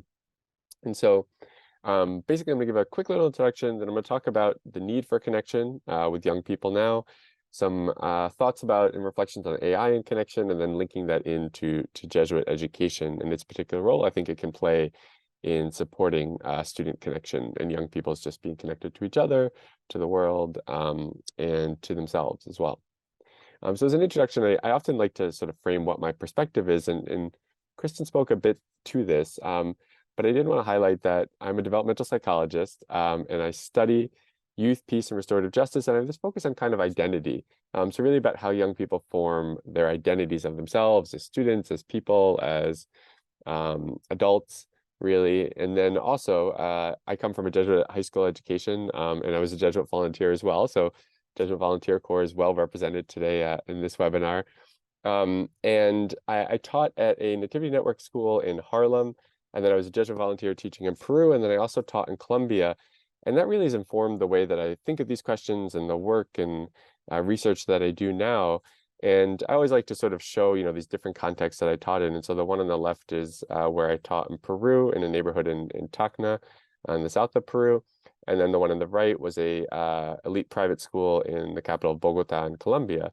And so, these are very different experiences and realities for young people, but there's also something shared across young people. And I think that's, what I really want to speak to today is like, what can we think about that shared for young people developmentally? And then in this moment too, kind of in the world right now with all that's happening, and then think about that in relation to AI. I also always like to start and mention about my three young kids, because as a developmental psychologist, they're always teaching me. And so, I think one of the things I just like to highlight in my presentations is that, we can all sit here, we can talk about these ideas, and then when we live them out, when we see them with our students, when we're struggling with our students struggling with some of these questions about connection, about AI, it can be a really different experience. And so I can sit here and tell you about what's going on developmentally for all of my three kids, and then the lived experience, the emotion, the challenge that can bring forth, sometimes can be a little bit of a different question. So the guiding questions for what I want to talk about today, the first is, what role might AI play in young people's feelings of isolation or connection? So really seeing it as both sides to that too, not just sort of one or the other. And then how can and might we as Jesuit educators think about navigating AI to build more connection? And, in that second part too, I'm kind of offering some thoughts and some ideas, mostly as food for thought and as part of a starting of a conversation, rather than as kind of, these are the definitive things that we need to do. So the need for connection, in the modern world and in this current context, there's a lot that's going on for young people. And, the types of concerns and things that build anxiety for them, I think, and there's a lot of evidence of this, are really strong and are really powerful, and they can feel really overwhelming. That can include climate change, that can include racial or social injustice, that can include deep issues of migration, political division, and then, of course, AI, I think, fits into that as well, and other sort of questions of technology. And so, these are things that are, a number of them are existential, a number of them feel really powerful emotionally, and a number of them feel really beyond their control, I think, in often the ways they're talked about, in particular, in the media and in our general discourses. What's clear, given all this context, is that youth well-being is really in crisis. And here, I draw on the words of the Surgeon General, and he's made this really clear over the last couple of years with a number of statements and, really trying to put forth this idea. But, talking about this sort of crisis of youth well-being as being rooted in connection. And so here, he's actually not talking to youth in particular, and in other places he has, but I thought that this was really powerful with this idea of, laying down that, like, we are in a moment in crisis for us as adults, but in particular for young people, because of social connection. And that social connection is not just about having people to talk to, not just having friends, but it ties to health, not only mental, but also physical. It ties to community safety. It ties to resilience. It ties to prosperity. And so making all of these kind of links in connection to the idea of connection. This is just, picking a few really of the things over the last just couple of years. So all of these are, post the start of the COVID-19 pandemic, but things that are really sort of highlighting this issue of youth well-being. And these include from a variety of sources. There's a lot of data talking about different groups of youth, nationally representative samples, samples that are particularly facing certain types of issues like LGBTQ youth. But really just that this is something that, is on our minds. And, I think all of us have probably seen headlines. You've probably seen some of the data reports that are coming out about this. And as educators working with young people, we see it every day in our classrooms and in our schools and in the lives of the young people we work with. And so, this is not new, but I do think that thinking about this as connected to that issue of connection, as the Surgeon General laid out there, is sort of an important framework and starting point to think about some of it with. So what's going on, with all of this? So there's the depression, anxiety, and these other disorders. The suicidality, those rates are really high. There's also behavioral concerns that have really increased in some ways, and some of this is tied in to the pandemic, which also then feeds into the academic disengagement. These are reverberations, and I think a lot of us don't want to talk about that pandemic as much right now, but it really is going to continue to have these sort of impacts on young people, because even though the acute kind of health part has passed, and some of the parts of social isolation that were really deep, for young people, those hit at times that were really critical in their developmental formation. And those are things in some ways they're going to carry forth with them for years and possibly the rest of their life. When we look at research on things like the Great Depression, right, we can see that those kind of moments impact generations for the rest of their life. And then, another thing that's going on here, I haven't mentioned yet, right, is social media. And this has really been tied in. There's a lot of evidence as well that this is feeding into some of what's going on. And I think all of these things we can link in one way to another to a sense of disconnection, right? If we're academically disengaged and not as engaged at our school, if we're having, we're not attending school, and attendance is a real concern in a lot of areas, well, then we're not going to be as connected because schools are a key place of connection for young people. And then all of the other things that are going on as well are sort of linked to that issue. I also think, though, I don't want to take just kind of this like negative, everything is a problem and it's about disconnection lens. One of the areas of strength, I think, is that this generation of young people are more aware and able to talk about this sense of disconnection, and particularly about mental health and accessing mental health resources. And that's a real strength, I think, that this is a vocabulary that they're used to. They're used to advocate for themselves, really on the whole. Individual young people may vary here. Another is that there's a lot of good evidence that while social media has a lot of negative reverberations, it also is a place of connection, but particularly for certain groups of young people who are in rural areas, young people who are part of very marginalized communities or hold identities that are really marginalized. They can find a sense of connection online and through technologies. So there is that potential there. And then also just that this is a generation that in some ways, despite sort of the economic uncertainty, there's also a lot more of them who are having richer education, that are facing other types of economic prosperity and opportunities that some in the past have not. And so, there it's a little bit of a strength. There's also, other stuff there. There's a complexity there, how people are thinking about and valuing higher education. But I do think in general, we can't deny that there's some of these statistics and some of these things that we look at that are saying, yeah, things are in some ways better right now than they maybe have been in the past. Now, of course, looking into the future, that complicates things when we think of climate change, when we think of AI's impact on the economy and jobs. The other part is, that we know a lot about what influences and fosters mental health, and it really is across contexts. And so, young people's well-being and the sense of connection isn't just about one thing. It's about these multiple layers, right? It's about what's going on for them and themselves internally. It's about what's going on in their family and with their friends and their community, and then more broadly in their local context, and then in their society, right?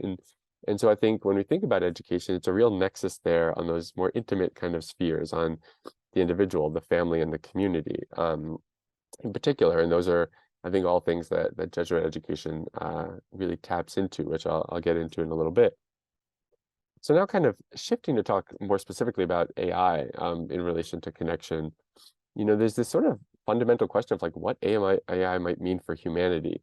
And I found this quote from a co-founder of Wired, Kevin Cully, to be really interesting, where he says, in the greatest irony of all, the greatest benefit of an everyday utilitarian AI will not be increased productivity or an economics of abundance or a new way of doing science, although all those will happen. The greatest benefit of the arrival of artificial intelligence is that AIs will help define humanity. We need AIs to tell us who we are. Now, I find this interesting is because I think it points us towards something that I've been thinking a lot about, which is the sort of meaning making behind AI, not necessarily the tangible, what will it cause, what will the ripple effects be on the economy, for instance, or how are students sort of using it specifically. Whereas I think those are important. I also think there's a deeper question about what it's challenging us and how we are thinking about ourselves as humans and about as people operating in the world, as students, as educators, a sort of deeper identity that it's really challenging us to consider. And, his perspective is that AIs are going to tell us that. I think we can take a little bit of a different perspective, but I do think that's an important question for us to be getting at. And so kind of in that vein, the current topics that matter, or the current topics that are really on the forefront are things like, and I'm particularly seeing these in education, and then, if we look at literature and research, about, ethics, whether it's cheating or not, or, where that line can maybe be drawn, how it's actually being used in education and by students, by educators, the potential it has, and then also questions of like bias. And so how some of the data sets it might be using, the things that it's providing are biased in certain ways. And here's an example from just sort of one news headline about this, but this set of researchers and people focusing on like, is it increasing cheating, right? How is it being used, right? What's the potential of it? And I think we can kind of shift to consider some of these deeper questions as well. So like, this has come up in some of the presentations today, what we offer as humans, right? If AI is replacing all these things or doing all these things that we previously did, what is it that our humanity about us means that we have to offer the world and to have other people? What does AI mean to and for young people? I think sometimes older generations, and I would put myself in this, we assume that young people are sort of hip to technology, right? And they're in on it and they're buy-in, and because they're growing up with it, it's just part of their ether. And I think AI is much more complicated than we give credit for. And I think particularly adolescents and emerging adults right now, the folks who are in high school and college spaces, there's a lot that they have to learn too about what AI is, as they're kind of trying to make sense and hearing about it all over and learning about it, and these tools are popping up. And then we have to consider this sort of deeper value of education, and be willing to sort of hold a reflective mirror and challenge ourselves to be, what is education about? And there I'd sort of link that back into the human perspective, the humanity. And, I think some of the earlier presentations and that focus on process in particular there is a real key element. Now, the balance here that I see is recognizing that AI is here, that it's having this impact on education, and not just sort of trying to reject it or push it away, but really embrace it, try to understand it and see, okay, what are the positives and what can we take out of that? And then what are the negatives and how do we navigate that? Or where do we find a new space for ourselves and maybe a new identity as educators, or helping our students navigate a new identity as students, given those sort of dueling and those two sides. And as just one example, I thought a lot about recently use of AI in mental health and in therapy. And so here's an example of a recent study where they found that AI was effective in enhancing psychotherapy. And so basically this idea, which is a question that I was at a recent convening and a lot of educators and school folks were talking about, the use of AI to possibly amplify school counseling services, right? And so if a student uses an AI therapy bot and it makes them feel better, or it helps them in managing and coping with whatever crises or issues they're facing, right? We have to recognize and acknowledge that is something that could be useful in a school that may be dealing with a budget crisis. If they're able to say, okay, we have one school counselor for 400 students, but we can use AI bots to give many more of our students maybe more intensive services, and they have this positive impact, we can't deny that, we can't reject that. But on the other hand, and returning to our U.S. Surgeon General, I think we also need to recognize in something like mental health care, and and it's tied deeply to student sense of connection, as I was talking about before, that the idea of sitting down with a person who's expressing, I care about your mental health, right? That I'm here to listen, that I'm here to form another human bond, that me as a human is taking my time, my energy, my mental capacity, and devoting it to you as another human. There's something powerful to that. And so, this is an example of that kind of like balance of how do we navigate as we're trying to help support mental health and connection, possibly seeing AI as beneficial, but not losing the importance and value of a human connection. And I wanted to sort of end this kind of reflection on AI and connection just with a snapshot from some research that we've been doing with Marquette freshmen. And so this comes from an introductory English class. And so we polled about 400, it was over 400, sorry, of these freshmen. And this was an anonymous survey. Now, they may still not have felt that it was going to be anonymous, so you never know. But we asked them how they use AI in their education.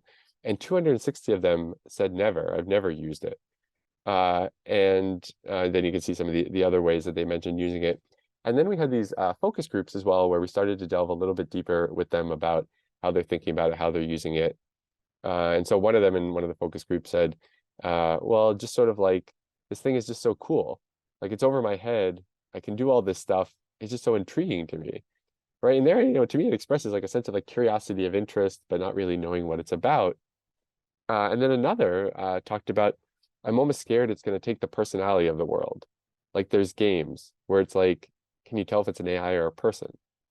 And so as I think about this question of AI and connection, I think there's a really complicated mix of things going on here where it's, all over the place, but also students maybe are not as sort of knowledgeable and using it a ton. And then it also has real potential in some ways for connection, but we can't deny the ways it might be either creating more uncertainty, scaring students like this one mentions, or also we don't want to deny the value in building connection that's human to human, and what that sort of care shows. So now moving into the discussing particularly sort of an Jesuit education focus, and I want to really kind of end this with this really strengths-based and maybe hope thinking. And so on the one hand, I think as we think about the current crisis of disconnection and all this going on for young people, we want to really amplify the quantity of connections they have. The whole thing sometimes about social media, about technology and screens and other things is that they're not just having as many bonds. And this is something that it's a crisis that's more than just young people, right? If we think of Robert Putnam's work on bowling alone and all this evidence that all of us are kind of not having as many connections in our lives. But so we want to build quantity. We also want to build quality, the depth of those relationships, and that those relationships are based on, real interaction and some real depth to them as well. And then lastly, sort of a personal foundation. And what I mean here is this idea that to be in a relationship and to find relationships life-giving and helpful, we also need to be sort of reflective and thinking of ourselves.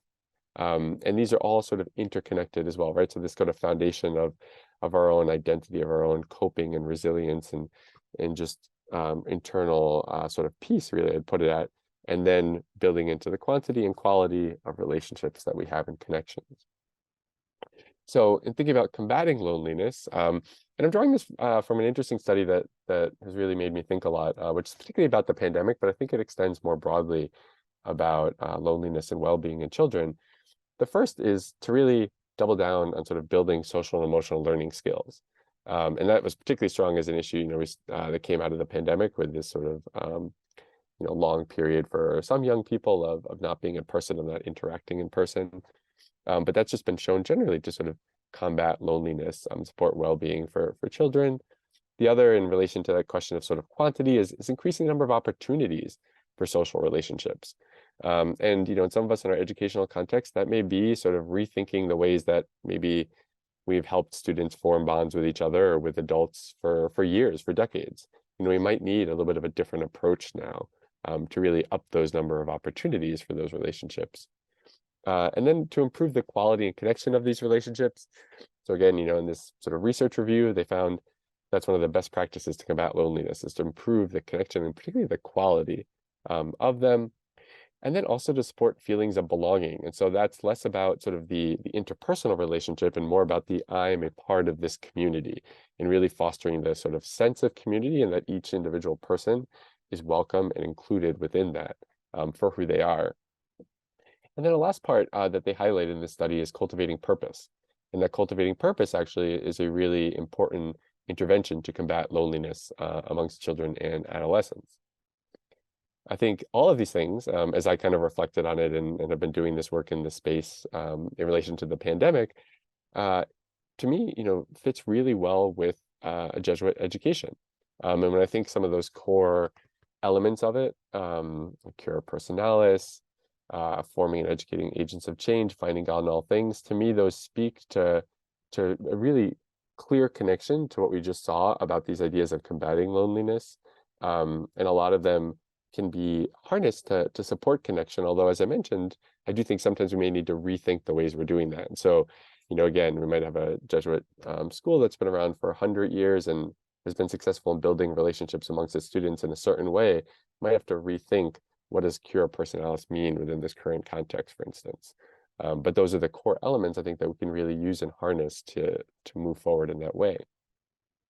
And then from these values to kind of action, some ideas, if we talk about finding God in all things as a core of Jesuit education, talk about unity of heart, mind, and soul, or cura personalis. Well, for instance, like finding God in all things, I think taking a strengths-based focus to AI. And what I mean by that is, as I talked about before, not just sort of looking at it as just it's with sort of a doom lens and with the negative element, which we do need to hold there. You know, for instance, with the mental health support, with the sort of moving away from a person-to-person connection, we want to hold that sort of downside of it, but also not rejecting what it may offer and what it can help us. So in a sense, sort of finding God in AI in that sense. And then a unity of heart, mind, and soul, you know, the things that we do and we promote in Jesuit education for reflection, for purpose and meaning, and really doubling down on those and really making those a central element of what we're doing and making that connection for students about these are things that we need to take time. We need to lean into the process on because we need to do that self-formation as well, self-reflection. And then in terms of cura personalis, first, social engagement that is life-giving. And social engagement that is both about sort of fostering the life within us and who we are, and then the sense of community, the sense of belonging.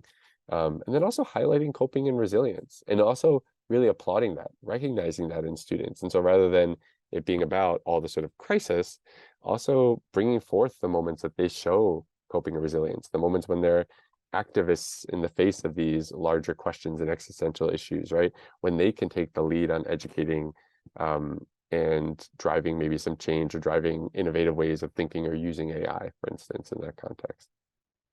And so some, you know, concrete food for thought, which I mentioned at the beginning, are really just kind of ideas to throw out there to maybe generate some thinking, some conversation on different spaces. And so the first, I think, is educating about AI, educating ourselves, but also educating students.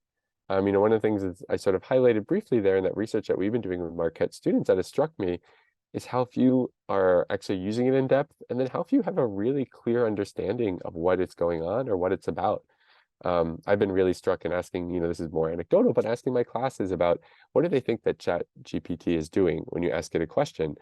And I often get responses that are basically sort of, it's just kind of like Google, but it gives us a better answer, you know, and then we have like a really interesting conversation and we kind of explore and we educate ourselves. And I think that's a real first basis. And I think also to just, you know, continue to increase mental health awareness and resources. These are things that I think are clearly have been going on in a lot of educational contexts. You know, we've been aware of these, the need for these for a number of years as this crisis happened. But I also think with this connection to this deeper sense of sort of meaning, purpose, identity, and possibly the ways that AI may be disrupting that or creating senses of insecurity or senses of anxiety for students. Leaning into the process. This has come up, you know, I think in all three of the kind of talks today, and I really do think that's a core, is making education and the formation that we're doing in the schools, and that we're asking students to sort of go on us with about the journey, and not just about the ends, and not about the product, not about the final grade. And then lastly, this going back to the sort of balance that I've really tried to make sort of a through line of, you know, uplifting human connection and the real value in connecting and linking with people in relationships and everyday moments and, you know, the lighter time of moments we have with that human to human, but also not denying AI's potential influence to add something to the conversation, to support certain needs we have, particularly in relation to this connection, which I think is sort of under talked about because there's often the assumption, and, you know, again, rightly so, maybe a concern around AI's potential to promote disconnection. But there are also ways that we can maybe harness and think about it in the opposite way. And so holding those two things together. So with that, thank you very much. I appreciate it. I would love feedback, thoughts, you know, hear from you all. And again, I appreciate everyone sort of hanging through and listening to this, and I'll hand it back to Kristin. Thank you, Gabriel. Thank you really for animating the idea of connection in this conversation through a research lens of your work with your students at the higher ed level. I really appreciate the way you spoke about the meaning making behind AI. I think it leaves us with a lot to think about, and then what it challenges us to consider as humans in the world, our humanity, the human perspective. I think that is really something that will be at front of mind as we move forward. And then also the idea of taking a strength-based focus to this conversation on AI, holding space, as you said, for, you know, the kind of doom lens, but focusing on what it can offer. And then likening that to our way, our belief of seeing God in all things. So thank you for that. I would encourage schools listening, that any schools, any folks that are interested in exploring further research on AI and student thinking, to reach out to Gabriel. To me, I can put you in touch with Gabriel. We are hoping to support his research in that way come the fall. So thank you so much, Gabriel. Now I recognize we are a bit behind schedule, and we're moving on here to offer our concluding Ignatian Educator reflection. And I'm so pleased to introduce formally here Annie Beland. She is the Vice Principal of Academics, Junior and Coeducation at Loyola High School in Montreal. Annie earned her Bachelor of Arts degree in Geography and History at the University of Ottawa, and then her Bachelor of Education degree at York University in Toronto. She began her teaching career with the Toronto Catholic School District School Board before moving back to her hometown of Montreal.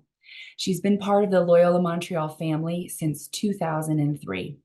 Annie has been immersed in Jesuit education and the Ignatian way of proceeding since she was young, as her father and brothers are graduates of Loyola. She was also a camper and counselor at Camp Econ in Muskoka, Ontario. Annie completed the seminars in Ignatian leadership in 2018 and currently serves on the board of the Jesuit Schools Network. She is working on her MED in Jesuit education in a global world at Boston College, and we look forward to listening, Annie, to your Ignatian Educator reflection on the ideal of connection. Thank you so much, Kristin. Dr. Velez and I met a few weeks ago when the Marquette Golden Eagles were getting ready to play the Western Kentucky Hilltoppers in the first round of March Madness. Dr. Velez was a wee bit late for our meeting since he was having a difficult time finding a quiet space on campus with all of the students and families and fans milling about, anxiously awaiting tip-off.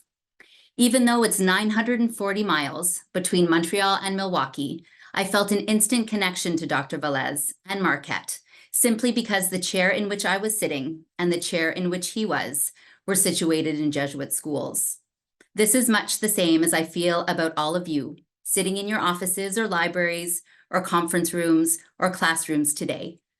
The pandemic certainly had its share of difficult moments, yet one gift we took from that time is the ability for us to be together in contexts such as this. Through the miles and the screens, we are connected simply because we share in the mission St. Ignatius set aflame for us some 476 years ago. Ignatius called us, his companions, to go forth and be with and for others. In this mission, instant and lasting connections can be made. As mentioned by Dr. Velez, in this age of artificial intelligence and the plethora of social media platforms, there is a real and profound worry that connection, real connection with and for others, is melting away in social media, cell phones, and Snapchat.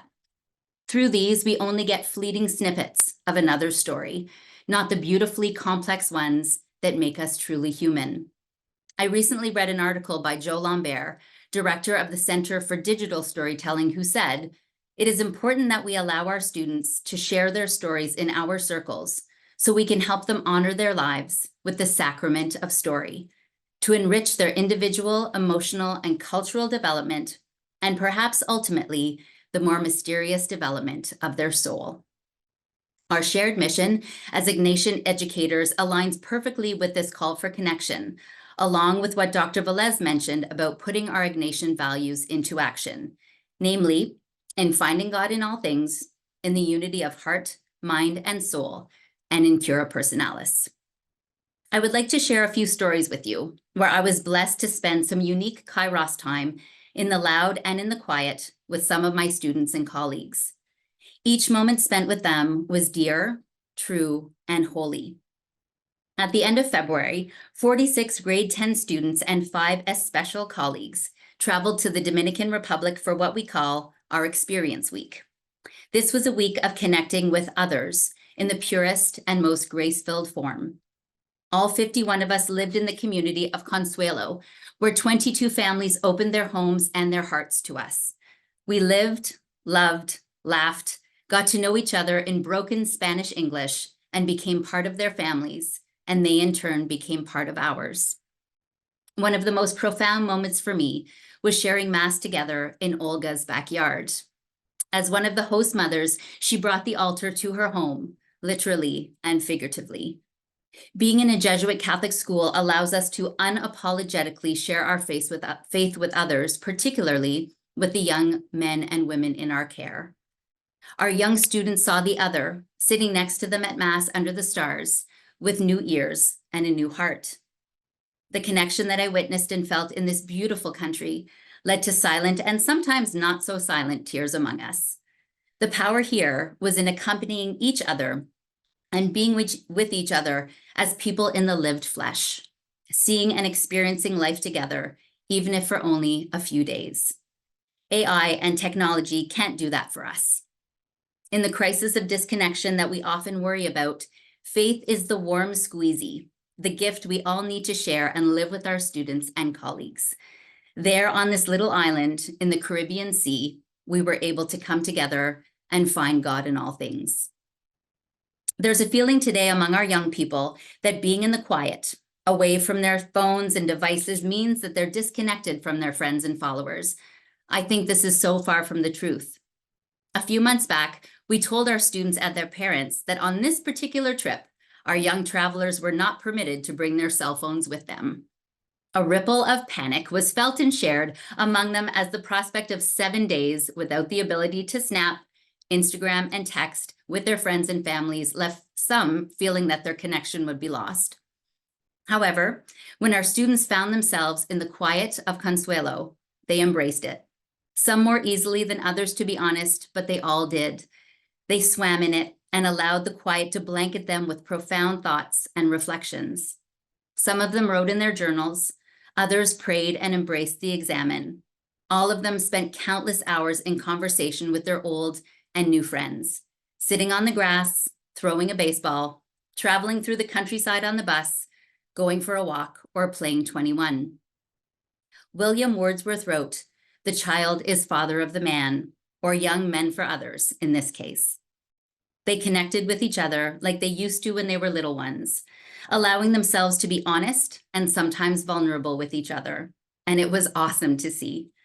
We gave them the time, and they allowed themselves the moments to unite their hearts, minds, and souls with one another. As we boarded Air Transat Flight 498 on February 24th, of course, there were moments of trepidation on the part of us teacher leaders as we herded 46 15-year-olds onto the aircraft. We were hit with the realization that we were their parent, teacher, nurse, dean, and principal for the next 168 hours. Right from the get-go, upon landing in the beautiful DR, the students that we knew quite well from our school setting in Montreal shone brightly and showed their gifts in unique ways in this new context. One day in particular, after spending the afternoon in Santo Domingo and walking through the Simon Bolivar slum, it began to pour with rain. The volume of rain in such a short period of time was uncharacteristic in the area. Thus, the ensuing wet deluge destroyed Olga's outdoor kitchen, her joy and her livelihood. When asked which of our students wanted to help Olga to rebuild, it was amazing to see how many students stepped up to volunteer for the task. The care and love for this woman, who they had only known for a few short days, as well as the love and care they had for each other, never came into question. They wanted to work shoulder to shoulder and rebuild something that was lost. Perhaps this was a metaphor for some of the loss they were feeling prior to this trip. At this moment, a true connection was rediscovered. Some of our students lead and make connections quietly. Others lead and connect loudly with raucous laughter. Each one of them is truly a child of God. As Ignatian educators, we care for each of our young men and women in mind, body, and spirit, and they in turn care for each other and the other.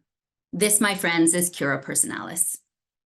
These stories I share from our experience in the DR affirms that for us in Jesuit education, no matter how the world around us changes, with things like artificial intelligence or the latest technology, our foundation as Ignatian leaders will stay consistent.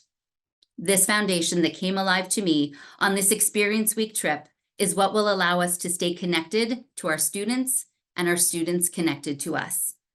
Our way of education is rooted in relationships and connection. And though the world has changed significantly and rapidly over the years since the time of the first Jesuits in schools, this ideal has been constant.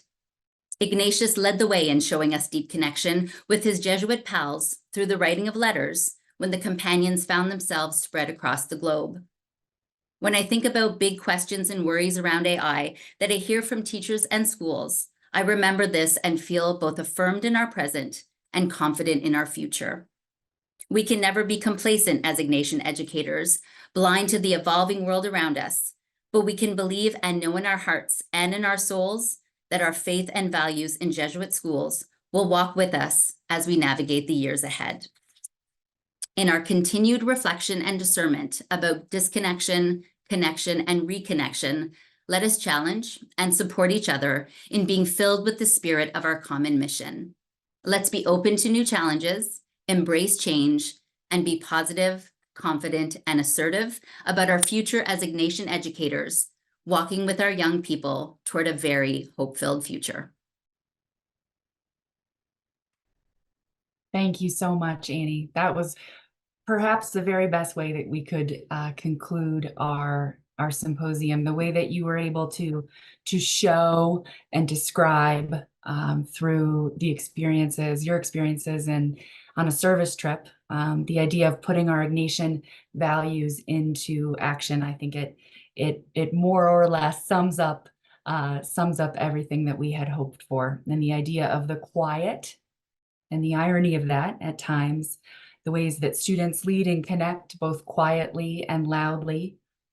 And then most importantly, the way that you said that no matter how the world changes, our foundations will stay consistent. So thank you very much for your willingness to share and to share so personally here as we conclude. We are grateful. So it is my task now to wrap up all of that, which I will do my best in just a couple of moments here as we conclude.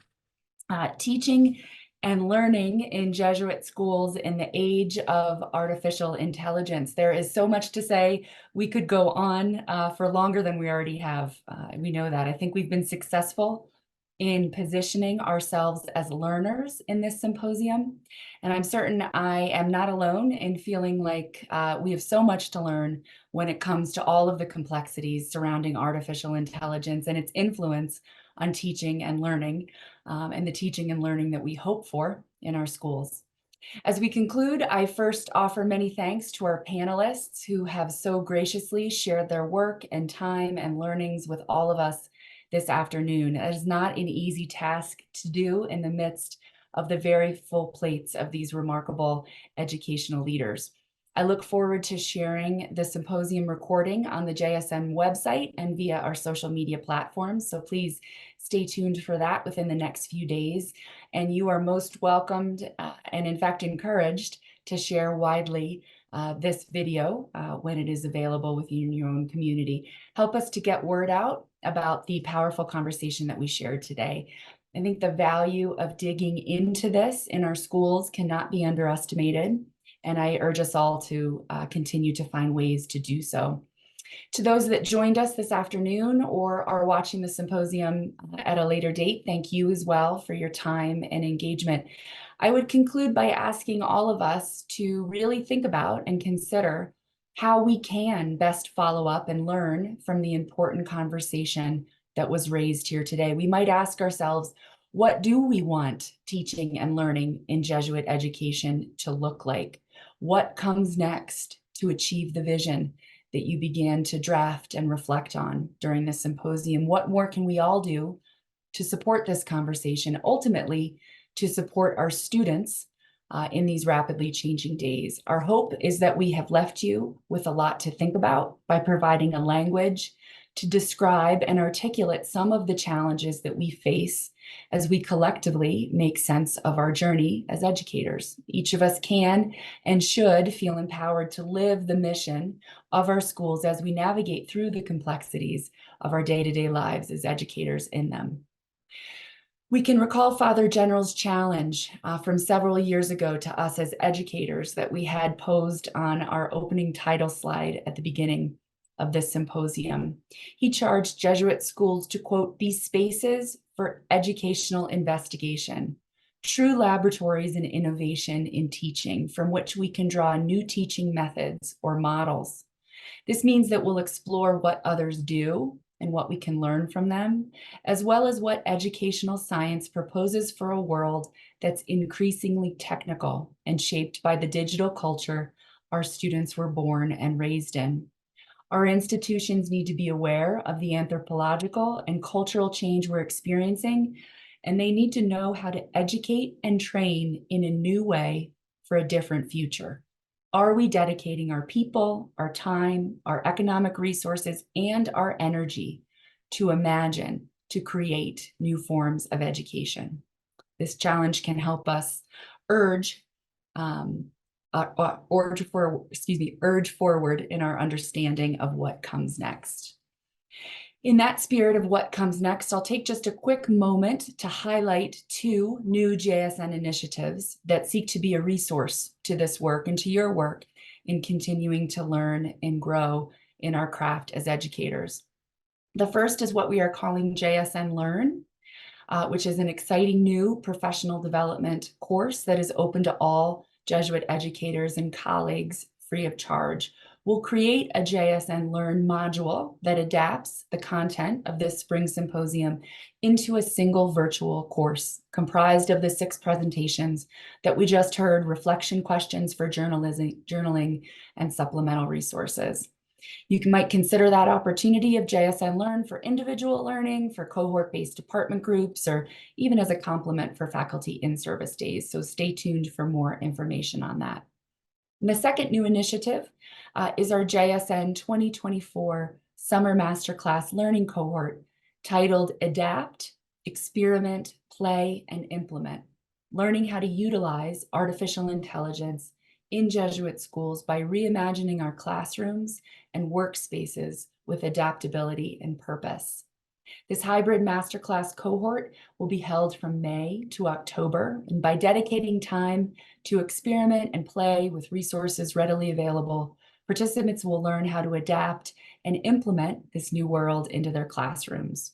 Through hands-on learning, we hope to continue our collective reflection on how can I reimagine my role as an Ignatian educator. The deadline for nominations has passed, but if you are interested in this, I would ask you in short order to reach out to me, please. Finally, I will note that we aim to offer similar virtual symposiums in the future, again, on topics of timely relevance to our schools. Listening to schools and responding to them is our way of proceeding at the JSN. Part of the idea is that we are staying in tune to the landscape of issues that are of value to our schools and to the educators in them. So please stay tuned for more. We aim to reach every Ignatian educator in our schools, and we are hopeful that this virtual symposia will be one step along the path of that goal. I thank you for being a part of the Jesuit School Network's Spring 2024 Ignatian Inquiry Spring Symposium. Thank you for your time this afternoon.